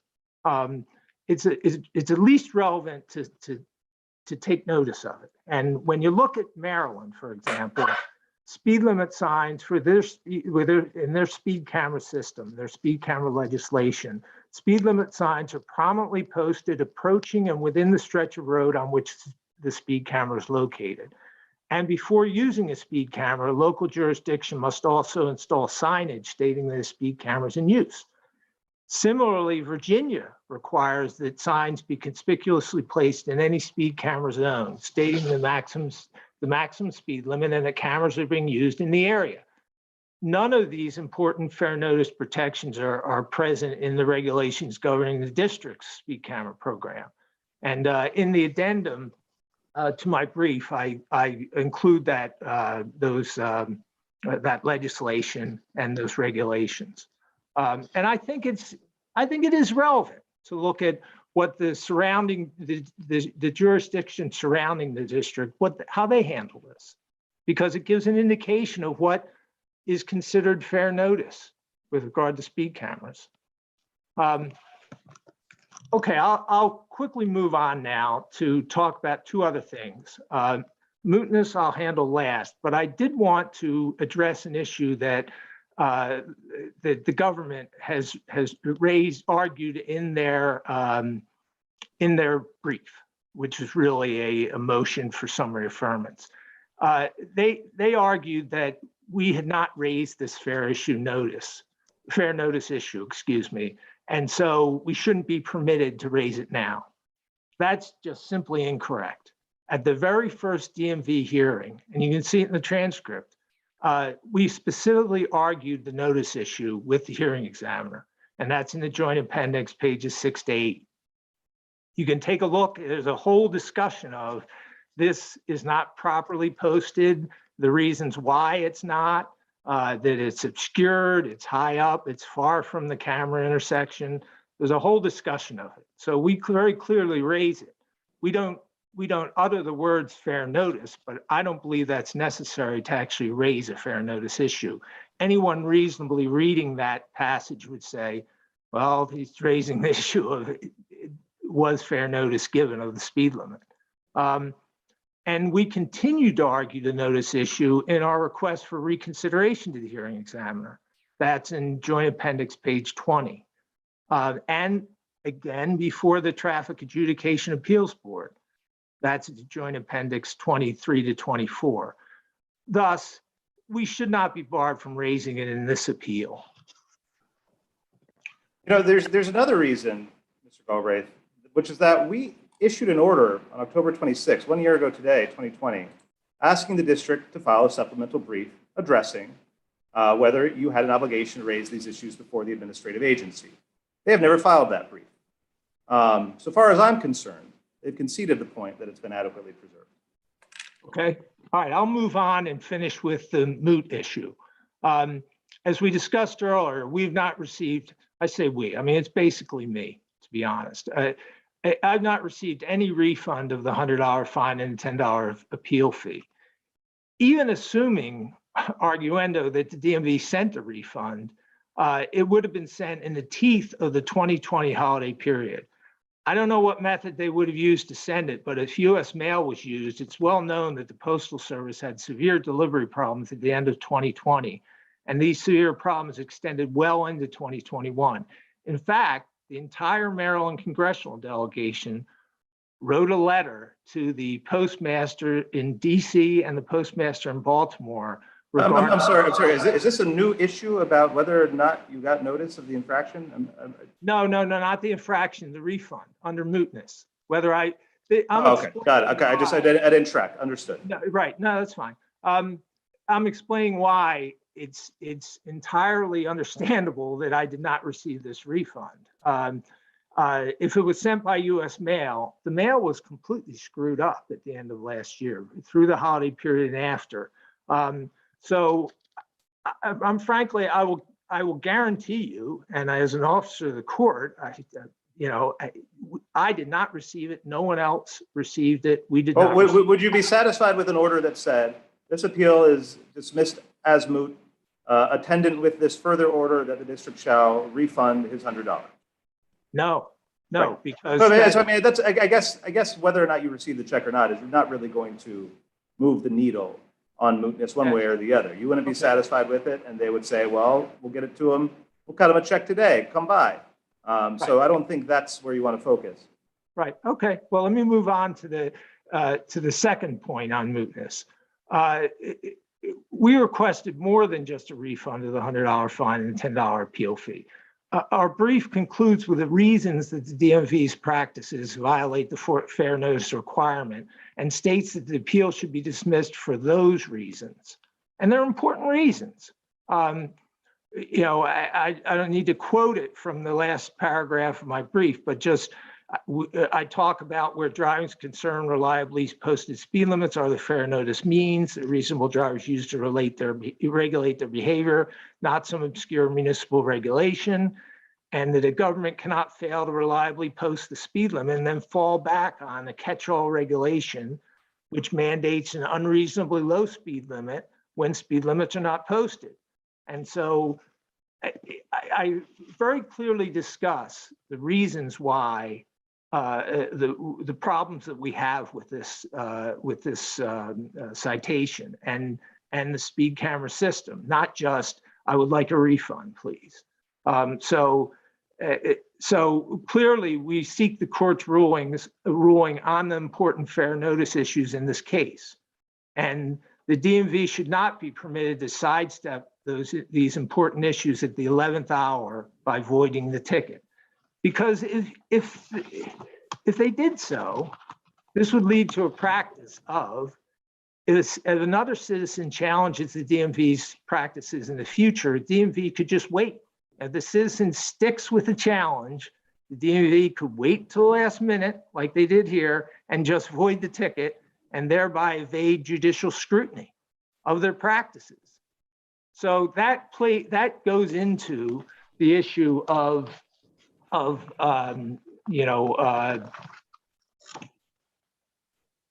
that goes into the issue of capable of repetition and yet evades review. Although it's true that I personally am not likely to think again that there or be ignorant. I'm no longer ignorant of this regulation. Let me put it that way. Other people clearly are, and the DMV has not said that they will change their behavior one iota. They've not, either in the situation that I experienced or in any other situation in their speed camera network. So this same situation, while it's not likely to happen to me, can happen to others. And that leads me to my fourth reason why this should not be considered moot. And that is— Can you wrap it up fairly quickly? 1 minute or less. And that is that speed cameras are an important matter of public concern in the district. This is not some small system. In 2017, the DMV's own numbers say they issued a million speed tickets that generated about $100 million in revenue, and that was 2017. So this is not some small matter. It's important to ensure that the DMV administers the speed camera program fairly by establishing a rule for the DMV's future conduct, such as it exists in Maryland and Virginia, for example. I'm not saying that has to be done in the exact wording, but I think it serves as a guide to say what constitutes fair notice. So in sum, the fair notice issue in this case affects more than just us as appellant. And that's why it's also not moot. And that's what I have. I'm open to questions, of course. Thank you, Mr. Galbraith. I think you've answered all of our questions thus far, and we'll hear from Ms. Wilson. Thank you. Thank you, Your Honor. My name is Mary Wilson. I represent the district's Department of Motor Vehicles in this case. The court should dismiss this appeal as moot, or if not, affirm the judgment below. First, Judge Dale, to address your question about not filing the supplemental brief, we were ordered to file that brief in 15 days. We then decided to moot out the case by canceling the ticket. You decided to try to moot out the case, right? Yes, we then moved to dismiss. You don't decide to moot out a case. That's called a voluntary cessation, and the court I stand corrected, Your Honor. I'm not saying that, we're going to sanction you. What I'm saying is you had an opportunity to argue whether or not they had to preserve this below. You chose not to use that opportunity, and so now I take it as conceded. If I could finish. When the court ruled on our motion to dismiss as moot, the court deferred the issue to this panel and also deferred our motion for an extension of time to file the brief to this panel. So we did not file that brief because the court deferred permission to file it beyond the 15-day limit. We did not just ignore the court's order. It's in the court's hands whether it wants supplemental briefing at this point. The case is moot because there is no remaining controversy here besides an advisory opinion. Can I just ask about the previous statement that you made? You said after you got the supplemental briefing order, that was after you failed at a motion for summary affirmance, and that was after you received notice that this would be placed on the regular calendar. You decided to moot out the case. Is that accurate? Is that the reason why you decided to dismiss the ticket? Out of an interest to dismiss, There were several reasons, but this case? There are several reasons why DMV and the Department and the Office of the Attorney General decided to cancel the ticket, whether that mooted the case or not. First, weighing resources and whether a busy attorney's office wants to fight a case over $100 is one consideration. Another consideration was the factual ambiguity in this case. The confusion about whether the tree blocked the sign and whether the case would be remanded for a specific fact finding on that case. I'm waiting for the part where you tell me that it was going to create bad precedent for you, and the downside of that was way bigger than upside. I'm waiting for that to come into the calculus. Another consideration was that this is not a recurring issue for the district because the district does post speed limits. I mean, the district all over town posts speed limits. So He doesn't deny that it was posted. He said it's obscure. Are you telling me that I can't find another speed limit sign in this town that's obscure? this case is about one ticket on. No, one it's day. not. No, it is not. It is not about one ticket. It's about whether or not the district can use a default regulation to say if you can't read a sign, the speed limit is 20 miles per hour. And almost every state in the country has that default. Mr. Galbraith is wrong. Maryland has a default, Virginia has a default, Montgomery County has a default. When the sign is posted, can you point me to a case where a sign is posted, but illegible, that they have said, well, then we use the default under the In this regulation? case, both the default and the posted sign are for 25. So there's no difference between the two. Well, there's a difference between whether or not you can enforce it under 2200.2, because that needs to be legible if it's posted. The regulation 2200 sets the speed limits in the District of Columbia. The offense of speeding is for exceeding the maximum limits set in that regulation. The default limit under 0.6 is 25. The mayor, after an engineering study, can set that higher or lower and post signs, and those signs have to be clear and legible. But if the mayor fails to do so, the maximum. I don't think the mayor failed to do so. We have specified. findings from the hearing examiner and for the Board of Adjudication Appeals that the the mayor undertook that study under 2200.2. I can point it out to you in the JA if you want. You might know it. Here's what it said. I'm looking at the Board of Adjudication Appeals, and it says. What page are you on, Your Honor? 1 second, I'm trying to find it exactly. I'm probably at appendix page 27. I think it's somewhere in there. The speed limits are set by the mayor and city council and are determined to be safe and reasonable under the conditions found to exist at the location. See 18 DCMR 2200.2. That's in the middle of appendix page 27. And of course, we know that's true because there is a posted speed limit. For all I know, when they posted that, the default wasn't 25 and they undertook the study and did it anyway, because I know that speed limit has changed. Well, first, let me emphasize that the appellant has not raised this issue. They never raised an issue about which sub-regulation they were speeding under or whether they had notice of which sub-regulation they would be charged with.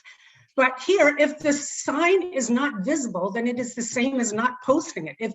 If we Okay, so let me ask you a question about that. If I'm driving on a road with an illegible 45-mile-per-hour sign that is hung upside down and covered by a tree, and I go past it and an officer pulls me over saying, you went 56 in a 45, and I said, I'm sorry, you can't read that sign. He said, oh, you're right. You went 56 in a 20 then. That's a 36 mile per hour over the limit. That is a criminal offense. Does that strike you as the right way to read that regulation? The point of the regulation is to save lives and keep people safe. And the point of the regulation is to apply when there is no posted speed limit sign. If there is no posted speed limit, or if it's not visible, then you have No, to. not the second thing. The second thing is covered by 2000.5, where it says if it's posted, it needs to be legible or you can't enforce it. I think 02 and 05 have to be read in. The default limit is if the mayor has not done her job to set a different speed limit and post it legibly, then the default applies. I mean, from your honors reading of the statute, it would be okay if you're on Military Road and the 25-mile speed limit is obstructed by a tree to go 80. It can't be a reading of this that there is No, it wouldn't. I would speed say limit. apply the posted speed limit. But it's not posted if it's blocked by a tree. That is Mr. Galbraith's point, that it wasn't posted. Mr. Galbraith's point was that it wasn't posted because it was blocked by a tree. He has never argued that. Nobody disputes that it's posted. Like, I understand that that you both want to engage in some semantics about something being covered, not being posted. There's no actual dispute here that there is a sign that is posted that says 25 miles per hour on that stretch of road. That's totally clear. So I mean, I don't want to engage in, somebody else uses a different terminology. I know what the word posted means. You know what the word posted means. It's obstructed.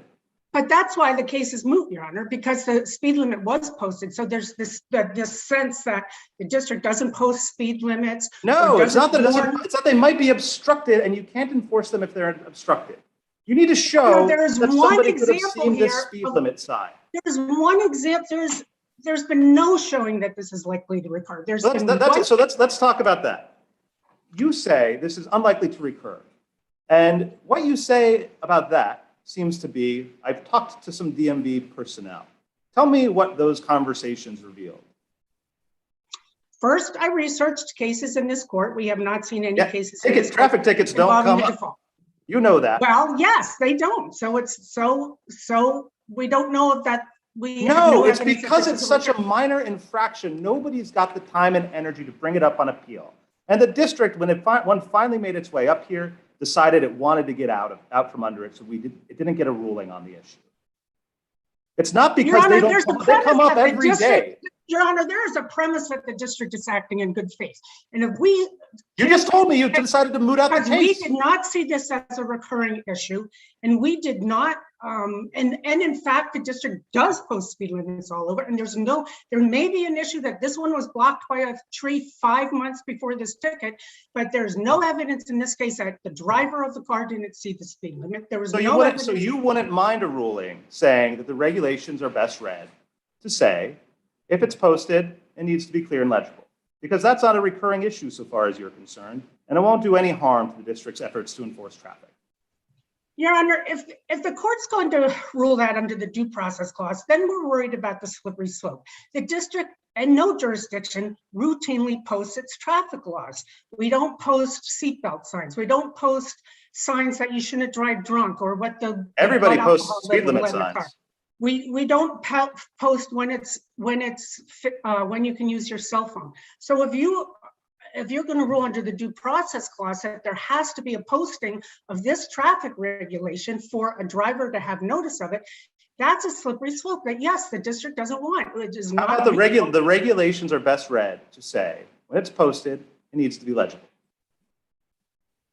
And under point 6, No, I just want to know, why do you care about that? It's not recurring.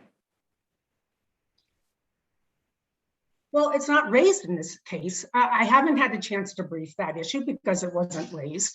And to the extent that we are going to I just want to know why you care if it's not recurring. Have you instructed people not to enforce it this way? No, Are there of course not, Your instructions? Honor. Then how do you say it's not recurring? You've got a hearing examiner who says it. You've got a board of adjudication appeals that say it. And you're telling me that every day in this city, there's not somebody who says, I wasn't speeding, you couldn't see the speed limit sign? There is absolutely no evidence of that. Yeah, but No. that's on you. That is on you. You are the one who. Well, how do we prove the negative? We research. You don't prove a negative. You have the information at your fingertips, whether or not, under the mootness doctrine, whether or not this is likely, if this is voluntary cessation, you have a heavy burden to show that it is not likely to come up again. Part of that burden could be satisfied by saying, this is the first time we've ever seen this. We have instructed them we're not enforcing it that way anymore. But I'm not seeing any of that. Well, first of all, to say we're not enforcing it that way anymore, this issue wasn't raised by Mr. Goldroth, so why would we address it? No, but you could just say we're just not enforcing it that way because you're telling me it's not Enforcing it recurring. what way? We are enforcing it so that there is a maximum speed limit in the district. The way Your Honor is reading the regulations, you could go 80 on Military Road if the sign No. is blocked. There are also provisions that say you need to be reasonable. It's 2000.4 that says you need to be reasonable and prudent in your speed. Like there is a generic regulation that will get you out from the 80 mile per hour example.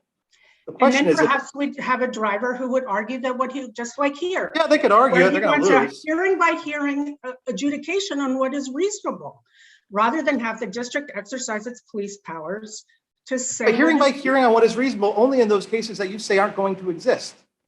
Your Honor, the posted speed limit here, albeit perhaps obscured, was 25. The default was 25. The district exercised its police powers to set what it considered was a reasonable speed limit in a residential district. You can look at this pictures and there are crosswalks going across. And it's a bus route. The district made a reasonable decision that the speed limit here is 25, both by default and by posting. It is unreasonable. I mean, we cannot have a slippery slope where every person who gets a ticket comes into the DMV and says, well, I thought this was reasonable. I personally just disagree with the district on what is reasonable on this road. So, and that unless you tell me. You just have to take a picture that says, look, you can see the sign. Simple. Drivers are presumed to know the traffic laws, whether it's seatbelt laws, you know, when to make a U-turn. Drivers are presumed. That's been true of for 100 years.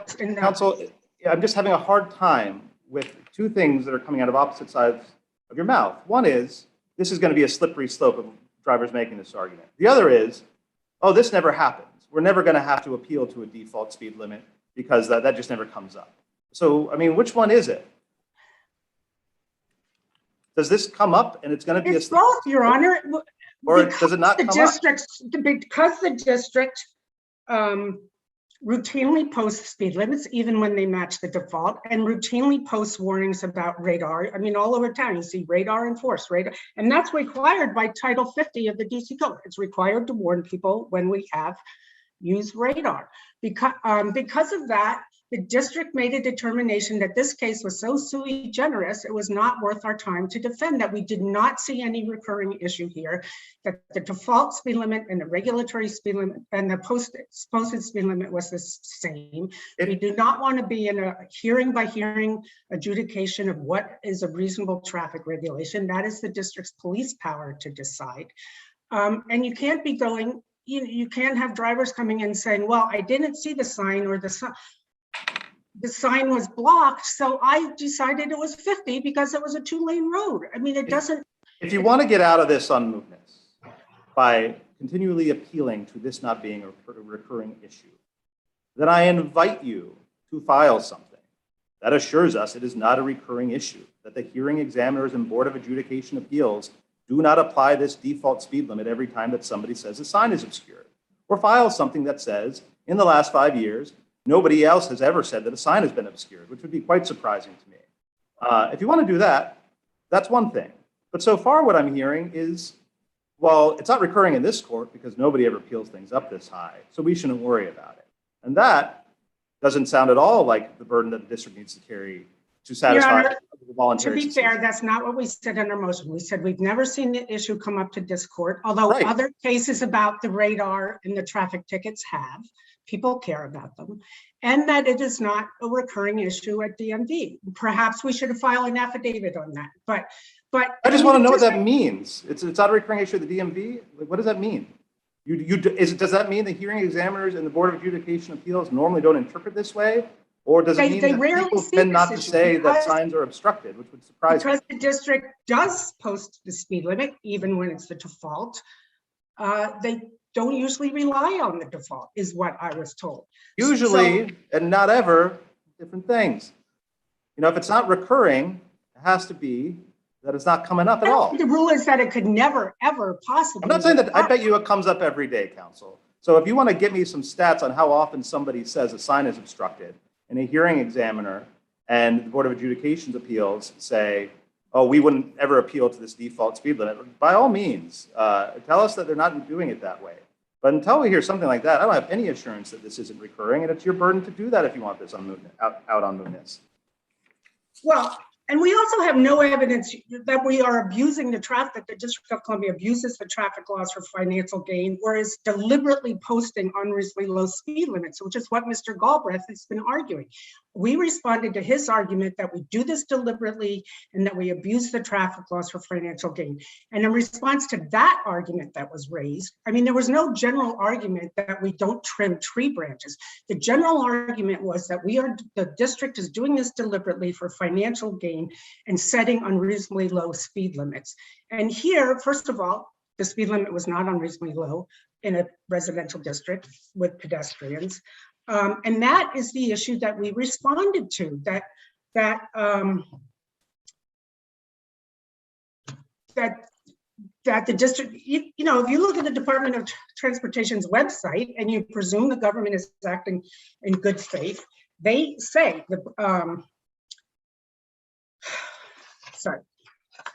The policy is the district is committed to making the streets safer while minimizing the impact on traffic. We encourage drivers to slow down and stop at red lights and not speed. And radar reduces speeding dramatically. The question that Mr. Galbraith claims is capable of repetition yet evading review is the district deliberately setting unreasonably low speed limits and deliberately failing to post it accurately. And that there's just absolutely no evidence of any of that. And that is why the case that the issue that Mr. Galbraith has not come to this court and saying this district speed limits fall off the signs, fall off the post, or are covered in graffiti, or are covered in trees routinely. He's saying you shouldn't be able to apply the default if you can't read the thing on the sign. I'm sorry, Your Honor. He's saying if you can't read the sign, saying exactly what 2000.5 says in DCMR, which is that if there's a sign, it needs to be, this is from 2000.5, in proper position and sufficiently legible to be seen by an ordinarily observant person. Otherwise, it can't be enforced. I think that's his argument. I mean, I get that he's making far more further reaching arguments than that. Well, that was I don't what think we you're hearing them get any traction. But the argument that he's making is, if you're going to put up a sign, you got to be able to read it. Otherwise, you don't get to cite me. Well, if you can't read the sign, then the sign is null and void, and it's the same thing as having no sign. If you can't read the sign, then there is no sign. And again, so if the speed limit were 45 and that sign were obstructed, you would say this actual speed limit is 20. Yes. Under the due process clause, there would be no problem with that. That's under the due process clause. It just says, so that is a 20-mile-per-hour zone if one person can't read the sign. If you can't read the sign, drivers are presumed to know the traffic laws, and the traffic law sets the default speed limit at 25. Yes. It's not posted. I disagree with the court's reading of 2200. If it's not posted, then the default, or if it's not posted clearly and legibly, then the default sets it. I mean, the point of the 2200 of defining the speed limits and defining this offense of speeding as violating, going in excess of the maximum limits in the code, it doesn't say, I mean, the court is reading a loophole into it that you could go 80 on Military Road. If it's No, not, you have to travel at a reasonable speed. That's also in the regulations. No person shall drive a vehicle on a street or highway at speed greater than is reasonable. Where every speeding ticket, you're leaving it to No, every other one you said it's to decide what is because every other sign is clear and legible. So you're talking about a well, then, okay, every but then other it's not doesn't really capable of, exist. but then it's not a recurring issue if every other sign is legible. You got to tell me which one you're picking, though. Is it a slippery slope or is it not a recurring issue?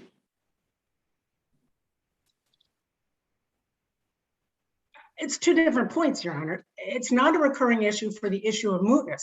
On the issue of due process and whether he had fair notice of the regulation, then it's a slippery slope. If you say due process requires specific individualized notice of specific traffic laws, drivers are presumed to know the traffic laws, whether that's the speed limit, the default speed limit, that you can't drive with a specific blood alcohol content, that you can't dangle things from your mirror. Drivers are presumed to know the default speed limit. And if it's not posted or it's not posted clearly and legibly, then, and the other subpart Your Honor mentioned, you always have to drive safely and reasonably. You know, if a posted limit is 40, but there's snow or a parade or something, and you have to drive slower than that, you always have to drive reasonably under the circumstances. But the default limit applies when either a different limit is not posted clearly and legibly. I appreciate your indulgence of some spirited questioning, Ms. Wilson. I genuinely do. And if Your Honor would like additional briefing, please grant our motion for extension of time to file that brief. Understood. And we would urge the court to dismiss the appeal or affirm. Thank you. Thank you so much, Ms. Wilson. And Mr. Galbraith, we'll give you 2 minutes for a very brief rebuttal if possible. Thank you, Your Honor. It will be extremely brief. I just have two points. Judge Deal mentioned and actually encapsulated my argument in a very concise way. He said, what I'm arguing is you shouldn't be able to apply the default speed limit unless the speed limit is clearly posted. And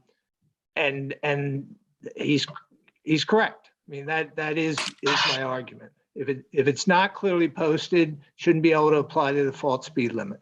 And the second thing I'd like to bring up is about concerns mootness, and it's this. The court mentioned earlier that perhaps there may have been an issue here of that the district attempted to moot this ticket because it feared, a bad precedent being set. I just want to point out that after the court denied the DMV's motion for summary affirmance, counsel for DMV telephoned me, said, John, how about if we give you your $110 back? I said, no, I'm not interested in that. I mean, there are some important fundamental issues of fairness here that I would like to see the court review and issue a finding on. And so then she said, okay, well, then you want it that way, then we're going to moot it out ourselves unilaterally. And, that's where the conversation ended. So I really don't think they were really operating in good faith around this mootness situation. It was very last minute and it was done not in good faith. So, and that's it for me. I promised I'd keep it brief, and that's it. Thank you, Mr. Galbraith, for your briefing and your argument today. Same to you, Ms. Wilson. We will take the case under advisement and it's submitted. Thank you. Court is adjourned. This honorable court is now adjourned.